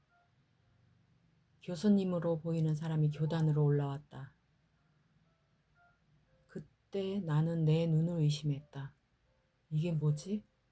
왜 교수님이 교생 선생님으로 보이는 거야? 어? 내가 그동안 교생 선생님 생각을 너무 많이 해서 환영이 보이는 건가? 아니면 뭐지? 라고 자문하고 있던 그때 어디서 많이 듣던 목소리로 저는 국어국문학과 교수 나성호입니다. 여러분들의 입학을 진심으로 축하드립니다. 라고 말하는 것이었다. 순간 나는 눈앞이 캄캄해지면서 아무것도 안 보였다. 눈을 질끈 감았다 떴다. 그런데도 분명히 교단 위에는 중학교 때 내가 좋아했던 국어 선생님이 계셨다. 나는 나의 왼쪽 손등을 오른손 손가락으로 꼬집고 봤다. 아! 소리가 나도록 아팠다. 내 심장은 당장이라도 튀어나올 것만 같아 정신없이 뛰어댔고 온몸에서는 식은땀이 나며 얼굴은 찜질방에 있는 것처럼 후끈후끈 달아올랐다.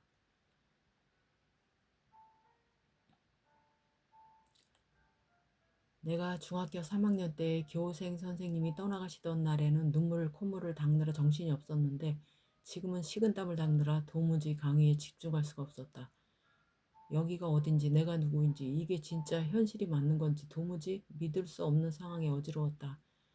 저 사람이 정말 굳지 않은 시멘트로 내 가슴에 첫사랑이라는 상처를 새겨놓은 국어 선생님이란 말인가? 수업이 어떻게 흘러갔는지 무슨 내용의 강의를 한 건지 한마디도 알아들을 수가 없었다. 나는 도둑질을 하다 걸릴까봐 숨어있는 어린아이처럼 선생님과 눈이 마주치지 않도록 숨소리도 죽여가며 식은땀으로 흠뻑 젖은 두 손을 꼭 잡고 있었다. 의자 뒤쪽으로 엉덩이를 쑥 빼서 허리를 굽히고 가능하면 키를 낮추려고 자세를 바꿨다. 더욱 놀라운 일은 강의 시간에 교수님께서 질문을 하셨는데 교수님은 뒤에서 두 번째 맨 오른쪽에 흰 브라우스 입은 여학생이 대답해봐요 라고 꼭 집어 나를 가리켰다. 나는 다른 생각을 하느라 질문의 요지를 파악하지 못했다. 그보다 다른 학생들의 시선이 나에게로 쏠리자 나는 벌거벗고 앉아있는 느낌이었다. 나는 온 전신의 세포가 곤두서 있었다. 그리고 나도 모르게 얼떨결에 일어서려는데 넘어졌다. 얼굴을 안 보이게 하려고 엉덩이를 너무 뒤로 빼서 앉아있다 급하게 일어서려다가 난 사고였다. 허둥대며 일어서서 잘 모르겠습니다 라고 기어들어가는 목소리로 대답을 하고는 일부러 누워버린 시소처럼 다시 털퍼덕 주저앉았다. 엉덩이가 너무 아팠다. 내가 낸 아 소리에 강의실 안에는 화음을 넣는 듯한 웃음소리가 메아리처럼 울려 퍼졌다.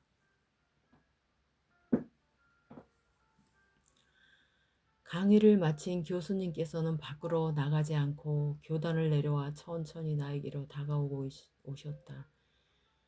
교수님이 한 걸음씩 옮기실 때마다 내 가슴은 널뛰고 숨이 막혀왔다.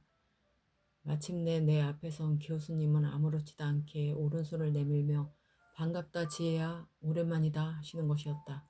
마치 내가 이 학교에 올 것을 미리 알고 기다리기라도 했다는 듯이 인자한 미소를 띠고 계셨다. 엊그제 만났던 사이인 것처럼 선생님의 언행은 너무나도 자연스러웠다. 그렇게도 보고 싶었던 선생님인데 꿈에서도 그리던 나의 첫사랑인데 나는 선생님의 손을 잡지 못했다. 4년 전에 선생님과 헤어질 때는 우느라 악수를 못했고 대학생이 된 지금도 나는 여전히 잘하질 않은 것 같았다. 얼굴이 후끈거리고 손은 식은땀으로 젖어 있어서 교수님의 손을 잡을 수가 없었다. 교수님께서는 한참 내밀고 있던 손을 나의 어깨 위에 가볍게 올리시고는 지혜야, 우리 학교에 와줘서 정말 고맙다 라고 말씀하시고는 강의실을 나가셨다. 교수님이 나가시자 나는 감전이라도 된 듯 움직일 수가 없었다. 내 옆자리에 앉아있던 남학생이 교수님하고 아는 사이야? 라고 물었다. 얼굴이 홍당무가 된 나는 어 하고 얼버무리며 휘청거리는 걸음으로 자리를 피했다. 나는 그토록 그리워하던 선생님과의 재회를 믿을 수 없을 정도로 드라마틱하게 맞이했다. 그 긴 세월 동안 무르익은 그리움을 억누르면서 까만 밤을 하얗게 지새웠던 수많은 날들이 주마등처럼 스쳐 지나갔다.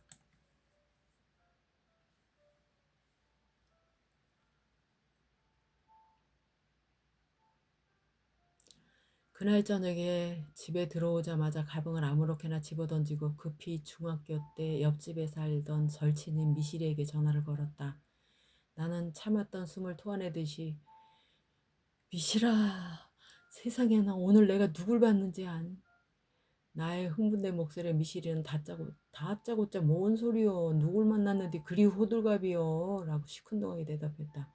난 뛰어노라 숨이 차서 헐떡거리며 글쎄 말이야, 너 놀라지 말고 들어 라고 말하자 미실이가 야 지민아 너 숨 넘어가겠다. 얼른 물 한 잔 먹고 와서 천천히 말이여 라고 걱정스러운 목소리로 말했다. 나는야 우리 중학교 때 교생 선생님 있잖아. 내 말이 끝나기가 무섭게 미실이가 그 교생 선생님 네가 죽어라 좋아하던 그래 맞아. 그 선생님이 글쎄 말이야 오늘 강의 시간에 교수님으로 들어오셨어 라고 말하자 미실이는 말도 안 돼. 야너 지금 잠꼬대 하냐 라고 목소리를 한 옥타브 올려서 대답했다. 나는 짜증 섞인 목소리가 진짜라니까 라고 말하자 미실이는 진짜 어찌 그런 일이 있을 수 있다냐 말도 안 되는 소리 하고 있구만 말했다. 내 말이 그러니까 나도 믿어지지가 않는다니까 라고 말하고는 너무 가슴이 벅차 하루 종일 참았던 웃음을 미친 듯이 토해냈다. 그러자 미실이가 낮은 목소리로 지혜야 괜찮은겨? 꼭 실성한 사람 같구먼. 그만 웃고 정신 좀 챙겨봐. 그게 참말이다냐? 라고 다시 되물었다. 나는 그렇다니까 너도 놀랄 줄 알았어. 너도 안 믿겨지지? 라고 말했다. 그게 참말이면 그건 우연이 아니지. 그 정도면 진짜 운명이고 필연인 거지. 라고 말했다. 정말 그럴까? 선생님과 나의 만남이 운명이고 숙명이고 운명, 숙명? 살면서 이때까지 네가 한 말 중에 그 말이 최고로 마음에 든다. 미실이야 나는 2시간이 넘게 같은 말을 반복하고도 내일 만나서 다시 얘기하기로 약속을 하고 전화를 끊었다. 미실이와 전화를 끊고 나서 보니 부재중 전화가 와 있었다. 모르는 전화였다. 배도 고프고 화장실도 급해서 무심코 지나쳤다.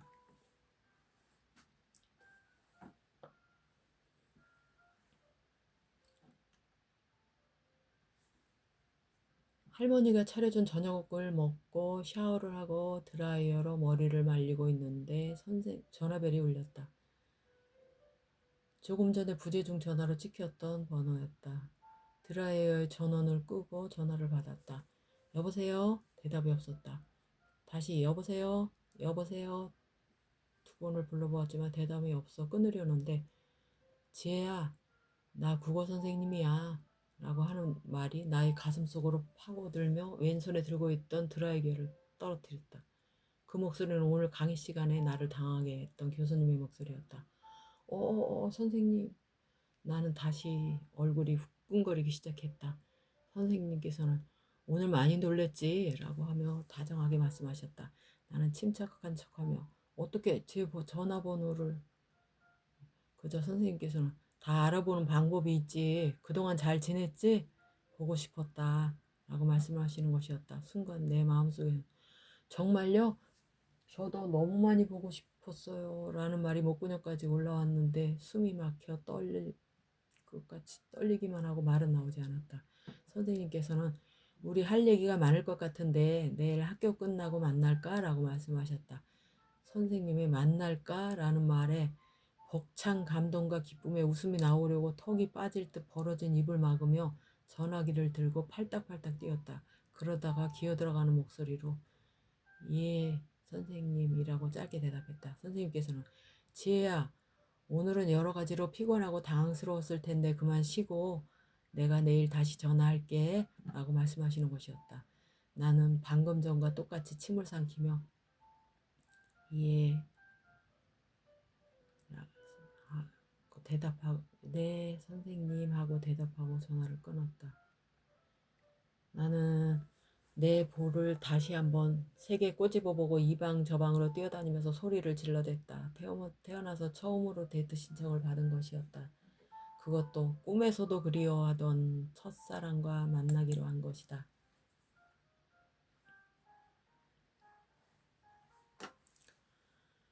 나는 태어나서 처음으로 첫사랑에게 데이트 신청을 받았다. 어떤 옷을 입고 가야 할지, 만나면 무슨 말을 해야 할지, 화장은, 머리는 등등 고민해야 할 것들이 너무나도 많았다. 밤늦도록 잠을 이룰 수가 없었다. 날이 밝도록 장롱을 홀딱 뒤집어 옷을 입었다 벗었다 하고 거울에 붙어 앉아 새로 사온 립스틱을 발랐다 지웠다를 반복하며 들뜬 마음으로 밤을 새웠다. 다음날 점심시간에 선생님한테 전화 걸려왔다. 지혜야, 오늘 오후에 몇 시쯤 시간이 괜찮겠니? 라고 물으셨다. 나는 쥐며느리 벌레처럼 콩같이 오므라드는 몸을 느끼며 6시쯤이요 라고 기어들어가는 목소리로 대답했다. 선생님께서는 그러면 6시에 우리 학교 앞 강남 커피숍에서 만날까? 라고 물었다.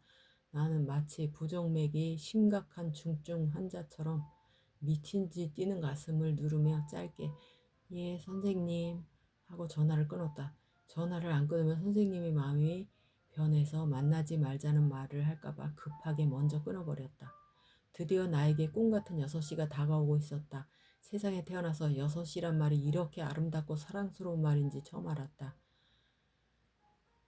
시간이 빨리 지나가 버리기를 이토록 간절히 바라본 적이 있었던가. 아니 그 누구를 애타게 기다려본 적은 단 한 번도 없었다. 나는 솜털처럼 가벼운 발걸음으로 커피숍 안으로 빨려 들어갔다. 넓은 커피숍 안에는 제목 모를 팝송이 흘러나오고 있었고 창가 쪽으로만 몇몇 쌍이 앉아 소곤거리고 있었다. 약속 시간은 6시인데 나는 5시 조금 넘어서 도착을 했다. 화장실에 들어가서 떨리는 가슴을 진정시키려고 애를 쓰고 있었다.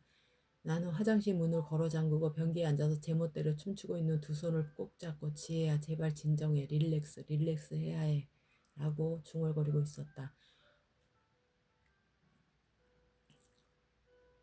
그때 옆칸에서 뭐라는 거야 라고 쏘아붙이며 화장실 문을 쿵 닫고 나가는 소리가 들렸다. 이쯤 되면 창피한 줄도 알고 진정될 만도 한데 머리카락부터 손끝까지 식은땀이 나는 것만 같았다.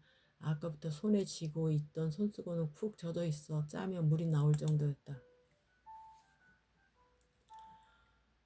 첫사랑과의 첫 데이트 날 아침부터 나는 이상가족 상봉이라도 하듯 가슴이 벅차고 1분 1초가 느리게 갔다. 립그로스를 계속 덧발라도 입술이 바싹바싹 말랐다. 그렇게 애타게 기다리던 데이트 장소에 달려왔지만 화장실에 처박혀서 커피숍 안으로 들어갈 엄두가 나지를 않았다. 온몸에 힘이 빠지고 다리는 후들거려 변기에 앉아서 넋이 나간 사람처럼 계속 문짝만 바라보고 앉아 있었다. 약속 시간이 지나 6시 반이 다 돼가자 선생님으로부터 전화가 걸려왔다. 지혜야 어디니? 예, 다 왔어요. 라고 기어들어가는 목소리로 말하고 땀으로 범벅이 된 전화기를 처음 들고 나온 핸드백에 구겨 넣었다. 나는 지극히 본능적으로 전쟁터에 나가는 용병처럼 벌떡 일어나 손 씻는 것도 잊은 채 화장실 문을 밀치고 나갔다. 지나치는 사람들이 나를 힐끗힐끗 쳐다봤다. 뭐지? 왜 쳐다보는 거야? 뭔가 어색하다는 생각이 들어서 정신을 차려보니 너무 긴장한 탓에 내 왼손과 왼발이 같이 나가고 있는 것이었다. 커피숍 안에는 제법 사람들이 많아졌지만 선생님이 한눈에 들어왔다.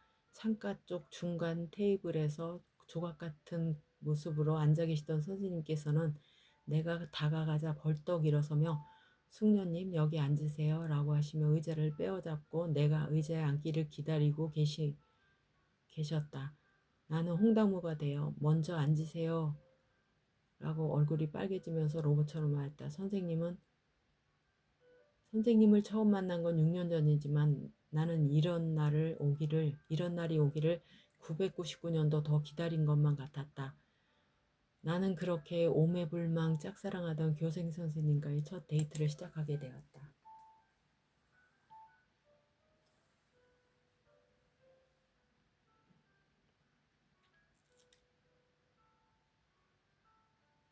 나는 선생님과 레스토랑에서 저녁을 먹고 분위기 좋은 카페로 자리를 옮겼다.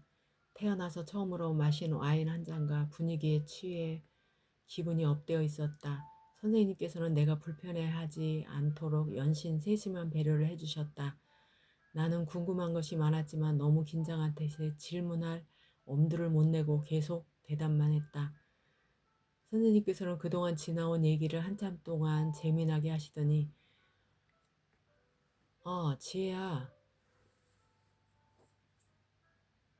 지혜야, 사실 나는 너를 처음 보았을 때부터 좋아했었는데 라고 조심스럽게 말씀하셨다. 헐, 진짜요? 그게 정말이에요? 선생님도 저를 좋아하셨다고요? 그런데 왜 말씀을 안 하셨어요? 라고 입 다물고 있던 내가 선생님의 말을 끊고 숨도 안 쉬고 다그쳐 묻자. 그때는 내가 너무 어렸고 나는 너무 젊었기 때문에 내 안에 잠자고 있는 괴물로부터 너를 보호하기 위해서 숨겨왔던 거란다. 라고 살짝 미소 지으며 말했다. 선생님께서는 잔에 반쯤 남아있던 와인을 다 마시더니 그리고 너 중학교 2학년 때 너한테 연애 편지가 와서 너희 부모님께서 너를 학교에 안 보내주신 적이 있었지? 라고 물으셨다. 나는 놀라며 선생님이 그 일을 어떻게 알고 계셨어요? 라고 고개를 들어 눈을 마주쳤다. 그러자 선생님께서 환하게 보시며 아이고 우리 지혜가 드디어 나를 처음으로 똑바로 쳐다보네. 그때 그 편지 그거 사실은 내가 써서 보낸 거거든 라고 말씀하셨다. 나는 황당하고 도무지 믿어지지가 않아서 눈을 크게 뜨고 말도 안 돼요. 어떻게 선생님이 하고 있는데 선생님께서는 자세를 고쳐 앉으시더니 지혜야 그때 나는 교생 실습을 나가는 대학생이었고 너는 중학생이었지만 고등학생보다도 더 성숙해 보였어. 아니 내 눈에는 네가 너무나도 순수하고 아리따운 아가씨로만 예쁘게 보였었거든. 그래서 혼자 속으로 많이 태웠었단다. 나는 또 얼굴이 후끈후끈 달아오르며 식은 땀이 내 이마와 콧등을 닦으며 홀짝 와인만 마셨다. 선생님께서는 와인잔을 지그시 내려다보시는 남아있는 와인을 한 모금 마시고는 나는 그때 너의 순수함에 매료되었단다. 사실 나도 네가 나의 첫사랑이야.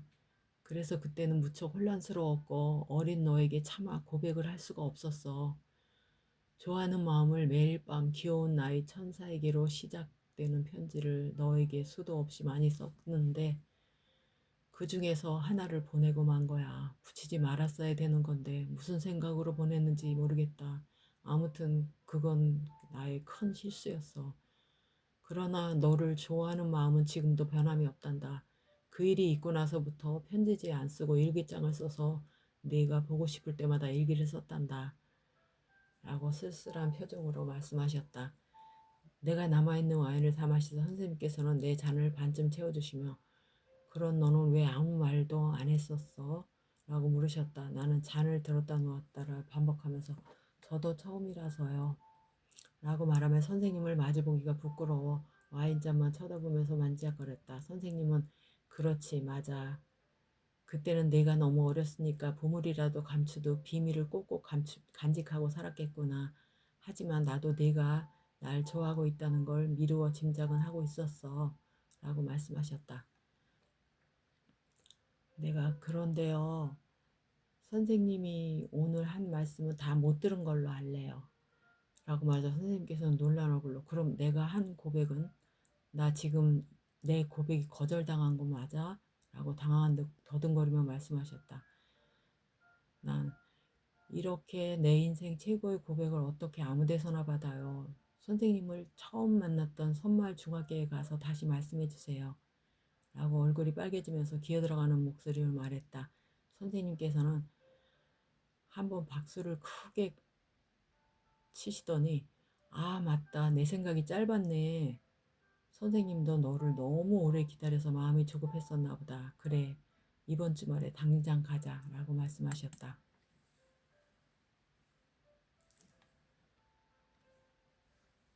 선생님께서는 아예 한 모금을 마시더니 갑자기 무엇이 생각난 듯 아참 그리고 내 친구 지민이가 우리 학교에 어떻게 알고 찾아왔더라. 나는 조금 놀라서 아 진짜요?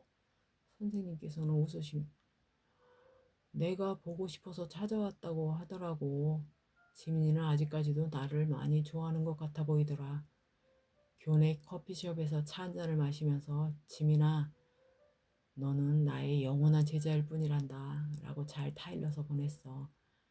아 그때 지민이에게 너의 연락처를 물어봤는데 지민이는 모른다고 하더라고. 그동안 너희들은 만나지 않고 지낸 거야? 라고 물었다. 나는 황당해하며 아니에요. 지민이랑 나랑은요. 중학교 졸업하고도 만난 적이 있어요. 물론 3년 전에도 저희 집에 놀러 와서 제 전화번호랑 집 주소도 다 알아요. 라고 말했다. 선생님은 아 그래? 그런데 왜? 라고 의아하셨다. 그래서 내가 그때가 언제인데요? 라고 되물었다. 그러자 선생님께서 2년쯤 됐나? 여름방학이 끝나고 얼마 안 돼서 왔었던 것 같아 라고 하셨다. 내가 그럼 그때 나에게 미팅하자고 우리 집에 찾아왔을 때쯤인 것 같은데요 라고 말하자 선생님께서는 미팅도 했었니? 재밌었겠네 라고 말씀하시면서 껄껄 웃으셨다. 그 당시 지민이는 싫다는 나에게 미팅을 강요하고 다른 남학생에게 나의 전화를 가르쳐주면서까지 나와 사귀어보라고 권유하기까지 했었다. 그래놓고 자기는 나 몰래 선생님을 찾아가서 만났다니 정말 놀라웠다. 아니 화도 나고 지민이가 괘씸했지만 방금 전 선생님께 고백을 받아서 온 세상이 아름답고 천국에 와 있는 것처럼 느껴졌기 때문에 그냥 넘어갈 수가 있었다. 아니 그보다는 지민이가 너무 이해가 갔다. 지민이도 나만큼 선생님을 좋아했기 때문에 선생님께 거절당하자 안 좋은 마음이 생겨서 거짓말을 하고 나에게 비밀로 했을 것이다. 내가 잠시 생각에 잠겨있자 선생님께서는 손뼉을 2번 치시더니 자자 우리 이제 쓸데없는 소리는 그만하고 우리 둘만의 데이트를 즐기자 라고 말씀하셨다. 난 선생님과 데이트를 하고 있다는 것이 실감이 나지 않아서 선생님 지금 제가 꿈을 꾸고 있는 것 같아요 라고 말하자 선생님은 내 옆으로 자리를 옮겨 앉으시더니 내 팔을 살짝 꼬집으시며 이래도 꿈인 것 같아? 라고 속삭이듯 말했다.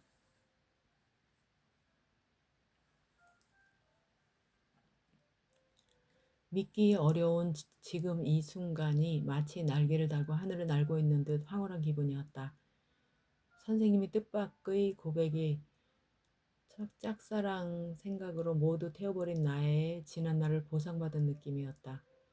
입이 귀미까지 걸려 바보처럼 연신 실실 웃고 있는 나를 보고 선생님은 그런데 지혜야 지금은 네가 19살이지만 내년이면 너도 성인이니까 우리 내년 1월 15일을 사귄 지 1일로 정할까? 라고 물으셨다. 나는 선생님이 말이 끝나기도 전에 1월 15일이요? 그날이 내 생일인데? 라고 말하자 선생님께서는 그래 내 생일이니까 그날부터 정식으로 사귄 날로 정하자고. 그럼 우리 1년 동안 그럼 우리 1년 동안 못 만나는 거예요? 큰 소리로 묻자 놀란 내 목소리가 너무 컸는지 옆 테이블 앞에 앉아있던 손님들이 동시에 우리를 쳐다보았다. 아니 만나기는 하는데 절대 손을 잡아서도 안 되고 팔짱을 껴서도 안 되고 그냥 가족이나 친구들을 만나는 것처럼 가끔 만나서 밥이나 커피 정도를 마시며 얘기하면 되는 거야 라고 선생님이 대답했다.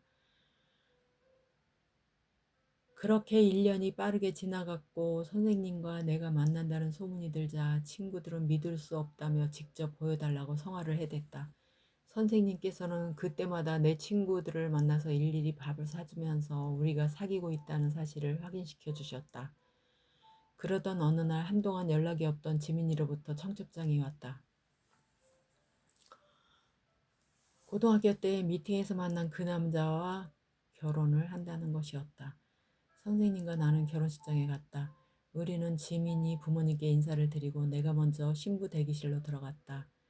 활짝 웃으며 다른 사람들과 사진을 찍던 지민이는 나를 보고 깜짝 놀라 어머 지혜야 고마워 안 올 줄 알았는데 라고 내게 손짓을 했다. 나는 다가가 옆으로 앉았다.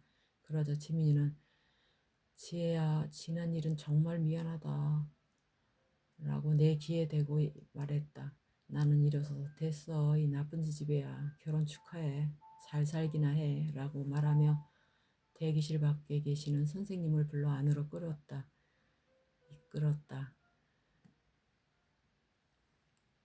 나 선생님이랑 정식으로 만나고 있어 라고 내가 말하자 지민이는 귀가 빨개지면서 그래 얘기 들었어 너도 다 잘 됐으면 좋겠는디 라고 떨리는 목소리로 말했다. 그러자 선생님께서 손을 가볍게 흔들며 지민아 결혼 축하한다 잘 살아라 라고 말씀하셨다.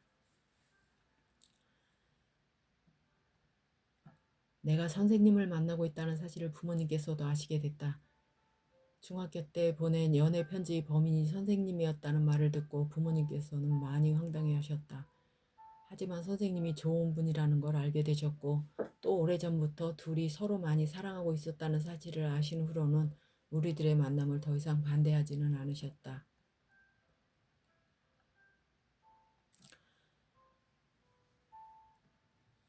3년 동안 하루도 거르지 않고 만났지만 항상 설레이고 행복했다. 매일 저녁이 되면 다시는 못 볼 사람처럼 헤어지기 싫어서 우리 집 앞에서 몇 시간씩 서성거렸다. 해가 길어지기 시작한 어느 날 점심을 먹고 선생님과 산책하러 고궁에 갔다. 우리는 어두워지는 줄도 모르고 손을 잡고 이야기를 하며 벤치에 앉아 있었다. 평일이라 그런지 주변에는 아무도 없었고 선생님과 나 둘뿐이었다. 그때 나는 태어나서 처음으로 키스를 했다. 선생님이 내 허리를 감싸 안아서 두 사람의 몸을 하나로 붙였다. 그리고 꿀 떨어지는 눈빛으로 내 눈을 들여다보더니 선생님의 입술을 내 입술에 갖다 댔다. 나는 파르르 떨리는 눈을 감고 두 손으로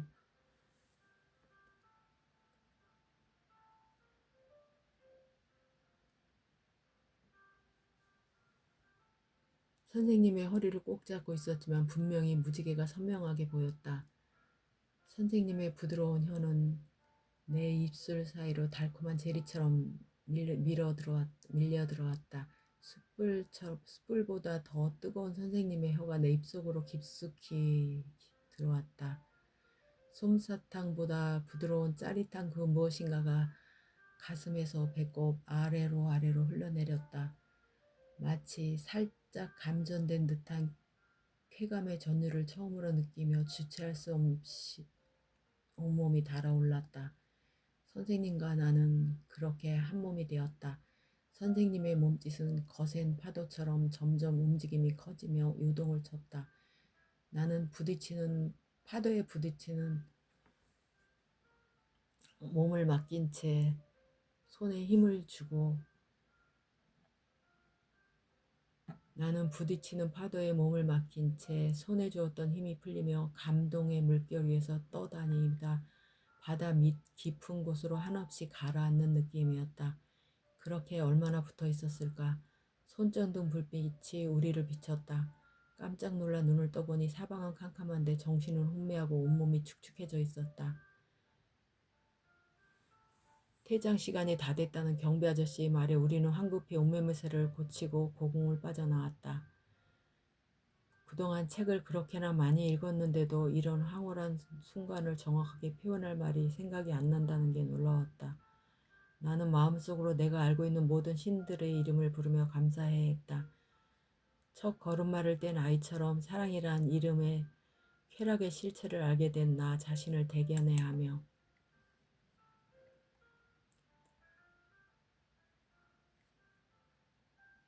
나는 고등학교 1학년 때부터 가끔 소화가 잘 안 되고 속이 많이 아팠었다. 그때마다 약국에서 소화제나 진통제를 사다 먹었었다. 공부할 욕심에 병원에 갈 시간을 줄이려고 약을 미리 사다 놓고 부모님이 걱정할까봐 몰래 먹어왔다. 그런데 어젯밤부터 극심한 통증이 왔다.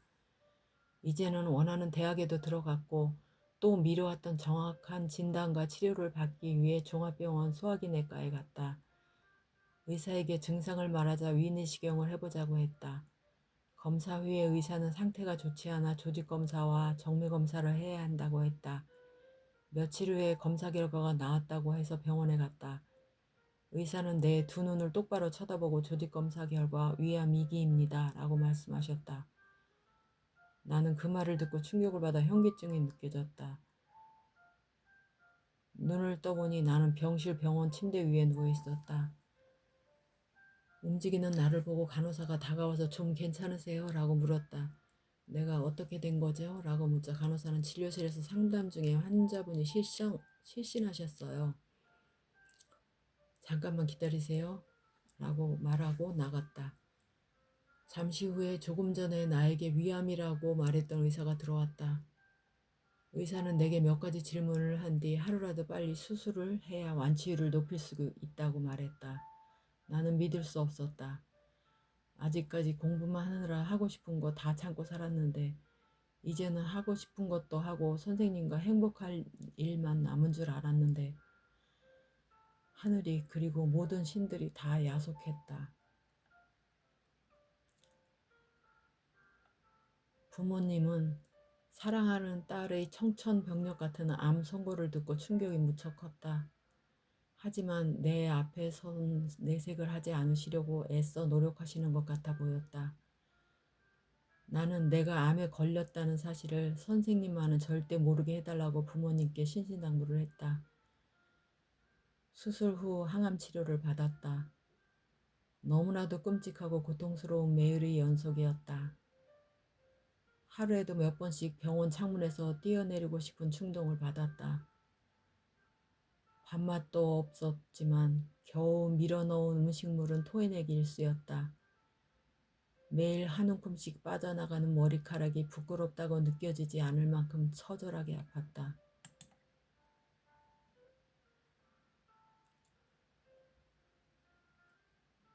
나는 병실에 회진을 온 주치의에게 밤잠을 못 잔다고 거짓말을 했다. 의사는 내일부터 수면제도 같이 처방해 드릴게요 라고 말하며 병실을 나갔다. 다음날 저녁에 나온 약 봉투 안에는 알약이 하나 더 들어있었다. 간호사에게 가져가서 보여주며 어떤 약이 수면제인지 물어보았다.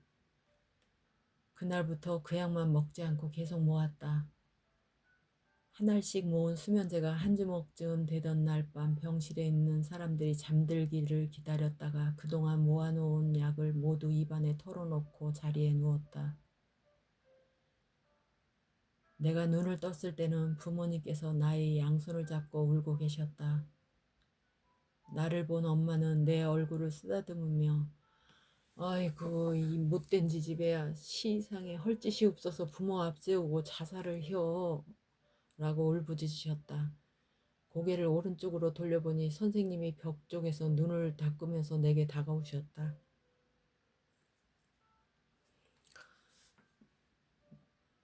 내가 원망스러운 눈빛으로 엄마를 쳐다보자 우더러는 아무 말 안 했어. 선생님이 아무래도 이상해서 우리 뒤를 밟으셨대 라고 말했다. 내가 휴학계를 내고 학교에 안 나가니까 선생님께서 안 나가고 선생님의 전화도 안 받자 선생님께서는 우리 부모님 집으로 찾아오신 것이다. 내가 병원에 입원하기 전에 선생님께 해외 유학을 간다고 거짓말로 둘러댔지만 갑작스러운 나의 말에 반신반의한 선생님은 몰래 부모님의 뒤를 쫓아오신 것이었다.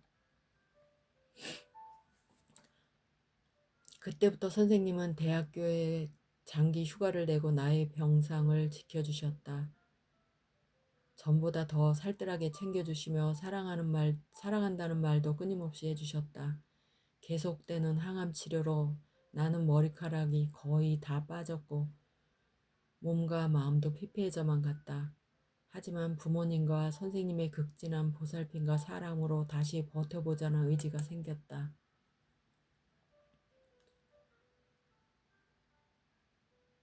나는 피눈물 나는 암과의 사투에서 복학을 할 수 있을 정도로 건강이 좋아졌다. 의사의 지시를 잘 따른 덕에 수강 시간도 차츰 늘려갈 수가 있었다. 수술과 항암 치료 후 정확히 5년이 되던 날 그토록 고대하던 완치가 되었다는 말을 주치의로부터 들을 수 있었다. 그 말을 듣자 진료실에 같이 들어갔던 선생님께서는 벌떡 일어나 감사합니다. 감사합니다. 선생님 정말 감사합니다. 라고 흥분된 목소리로 허리를 몇 번씩 굽혀 인사를 했다. 그리고 곧바로 의사 선생님이 계신 것도 아랑곳하지 않고 나를 안고 눈물을 글썽이며 지혜야 고맙다. 넌 정말 대단해. 그동안 고생 많았어. 라고 하며 좋아하셨다. 주말에 선생님과 영화를 보고 파스타를 먹었다. 선생님께서는 우리 다음 주말에 우리가 처음 만났던 섬에 놀러 갈까? 라고 물으셨다. 나는 싱그머그러 하며 예, 저는 선생님이랑 가는 곳은 어디든 다 좋아요. 라고 말했다. 우리는 배를 타고 2시간 거리에 있는 작은 섬에 들어갔다. 섬에 도착하자 돛대가 세워져 있는 조그만 나룻배가 파도에 춤을 추고 있었다. 선생님은 지혜야 우리 작은 배를 타고 무인도에 들어가 보자 라고 말했다. 내가 예? 섬에 왔는데 또 섬으로 가요? 라고 대묻자 손을 들어 왼쪽을 가리키며 저기 저 보이는 저 섬이 그렇게 멋있다고 하더라고. 그러니까 우리도 한번 가보자 라고 말하며 내 손을 잡고 미리 준비해 놓은 나룻배에 올라탔다. 더딘 나룻배로 10분쯤 지나 도착한 곳에 사공이 모래사장으로 뛰어내려 닷을 고정시켰다. 배에서 내리자 선생님은 내 손을 잡고 울창한 숲을 지나 반대쪽 해변으로 돌아갔다. 그곳에는 큰 바위가 입을 벌리고 있는 사자처럼 움푹 파인 아늑한 작은 해변이 있었다. 가운데에는 백사장이 깔려 있었고 양쪽 옆에는 수억 년쯤은 돼 보이는 크고 웅장한 바위가 병풍처럼 펼쳐져 있었다. 바위 이쪽으로는 큰 나무와 나무들이 둘러싸여 있었고 밑에는 형형색색의 예쁜 야생화 꽃들이 빽빽하게 들어차 있었다. 나는 와 이렇게 아름다운 비밀 정원이 이런 곳에 있었다니 정말 믿을 수가 없어요. 너무 황홀해요 라고 말하며 입을 다물지 못했다. 나는 마치 천국에 와 있는 것처럼 멋진 풍광을 구경하며 카메라에 담느라 선생님과 멀리 떨어져 가는 것도 몰랐다. 얼마나 지났을까 선생님이 지혜야 이쪽으로 와봐 라고 부르셔서 가보니 모래사장 위에 폭이 2m 정도는 돼 보이는 하트 모양의 꽃잎이 그려져 있었고 그 안에는 지혜야 사랑한다라는 글씨도 전부 야생화 꽃잎으로 뿌려져 있었다. 선생님께서는 내 앞에 무릎을 꿇으시더니 한 손으로 나의 왼손 끝을 살짝 잡고 내 눈을 바라보더니 내가 유일하게 이 세상에서 제일 많이 사랑하는 아름다운 지혜씨 저랑 결혼해 주시겠습니까? 라고 미소 짓는 얼굴을 하며 올려다보고 계셨다. 나는 울먹이며 예 라고 대답했다. 선생님께서는 고맙다 지혜야 라고 말하며 미리 준비해온 반지를 내게 끼워주셨다.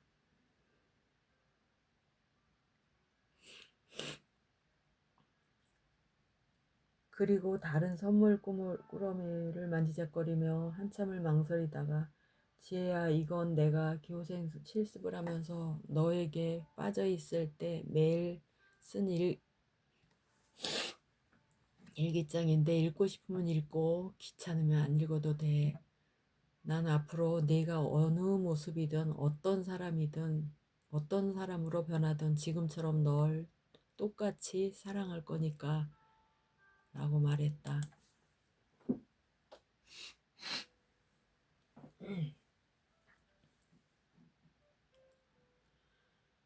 악몽 같았던 위암 치료로 휴학과 복학을 반복하던 나는 8년 만에 겨우 대학교를 졸업할 수 있었다. 그 다음 해에 유난히 눈부시도록 아름다운 어느 봄날에 나는 선생님과 제주도의 신비롭고 아름다운 바닷가에서 야외 결혼식을 올렸다. 결혼 생활은 꿈같이 행복하기만 했다. 세상에서 나보다 더 행복한 사람은 없을 거라고 생각했다. 내 눈에는 세상의 모든 것들이 다 소중하고 아름답게만 보였다. 심지어 먼지나 벌레까지도 귀하게 여겨질 정도였다. 한 가지 나쁜 점을 굳이 말하자면 호칭을 여보 당신 자기야 라는 말 대신 선생님이라고 부르는 습관이 튀어나오는 것이었다. 친구들이나 가족들이 놀림이 잦아서 고쳐보려고 노력도 해보았지만 오랫동안 입버릇처럼 그런 호칭이 너무나 어색했다. 신혼의 단꿈에 빠져있던 어느 날 어지럽고 헛구역질이 나기 시작했다. 나는 암이 재발한 건 아닌지 덜컥 겁이 나서 병원에 갔다가 임신이 됐다는 사실을 알게 되었다. 그렇지 않아도 나를 아기 취급하시던 선생님께서는 내가 임신을 하자 나를 아예 무릎에 앉혀놓고 살다시피 하셨다. 그 다음 해 여름 8월의 찜통 더위에 선생님이 조각 같은 얼굴을 쏙 빼어 닮은 천사 같은 아들을 낳았다. 아이가 오이 자라듯 쑥쑥 커가는 만큼 나를 향한 선생님의 사랑도 날이 가면 갈수록 더욱더 커져만 갔다.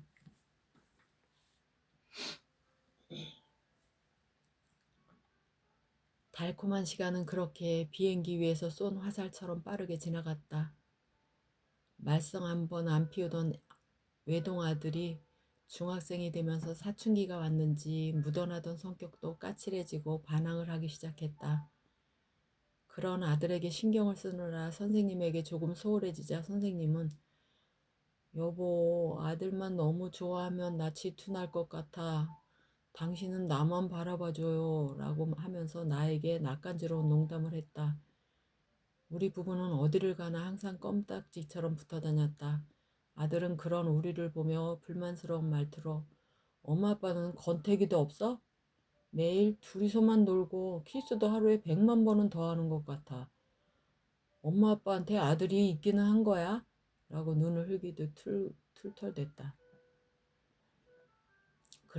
그러면 남편은 보란듯이 나를 끌어안고 내 볼에 키스를 하며 아들아, 너는 너의 짝꿍을 찾으렴. 엄마 아빠는 너보다 살 날이 적게 남았잖니. 그러니 내가 이해해줘야 줘라, 응? 우린 이미 오랫동안 못 보고 살아서 이제는 단 한 시간도 떨어져 있으면 못 살 것 같아요. 라고 익살스러운 표정으로 농담을 떨곤 했다. 나는 그동안 암 수술을 받은 병원에서 정기적으로 검진을 받았었다. 올해도 어김없이 검사를 받았다. 검사 결과를 들으러 병원에 갔다. 의사는 아무렇지도 않게 위암이 재발됐다는 말을 했다. 나는 하늘이 야속했다. 왜? 한 번도 아니고 두 번씩이나 착하게만 살아온 나에게 이런 시련을 주시나요? 하늘이 원망스럽고 또 알고 있는 모든 신들이 다시 미워지기 시작했다.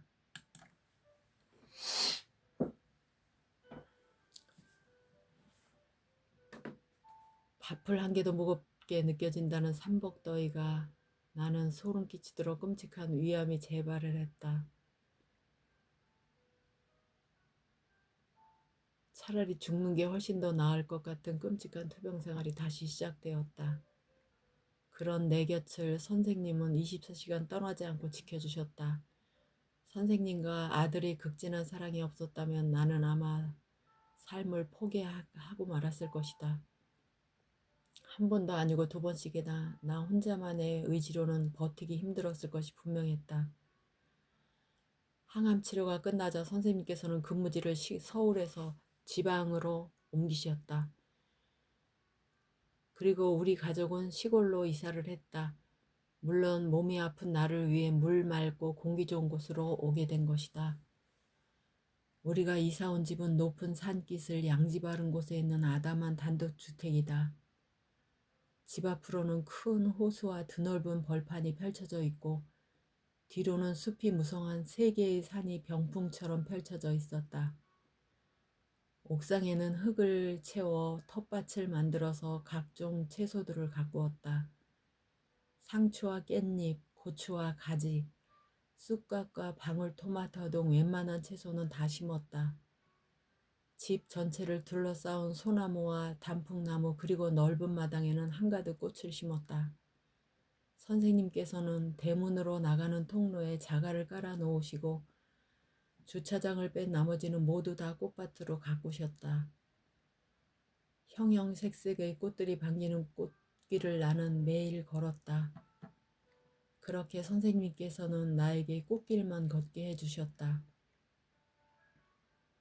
나는 우리가 다시 만나기 전부터 오랫동안 써온 일기장과 기나긴 그리움의 눈물을 넣어 만든 비빔밥을 적은 기억들, 그리고 감동의 순간과 우리 사랑의 파편들을 모아서 소설을 썼다. 선생님께서는 내 소설을 바탕으로 시나리오를 만들어 주셨다.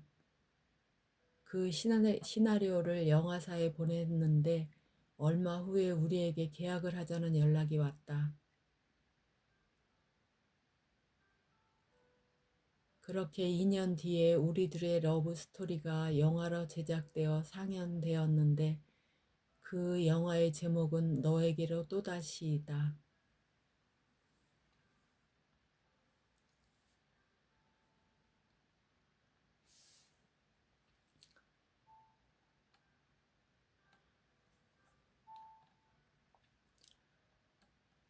첫사랑은 여기까지고요. 아,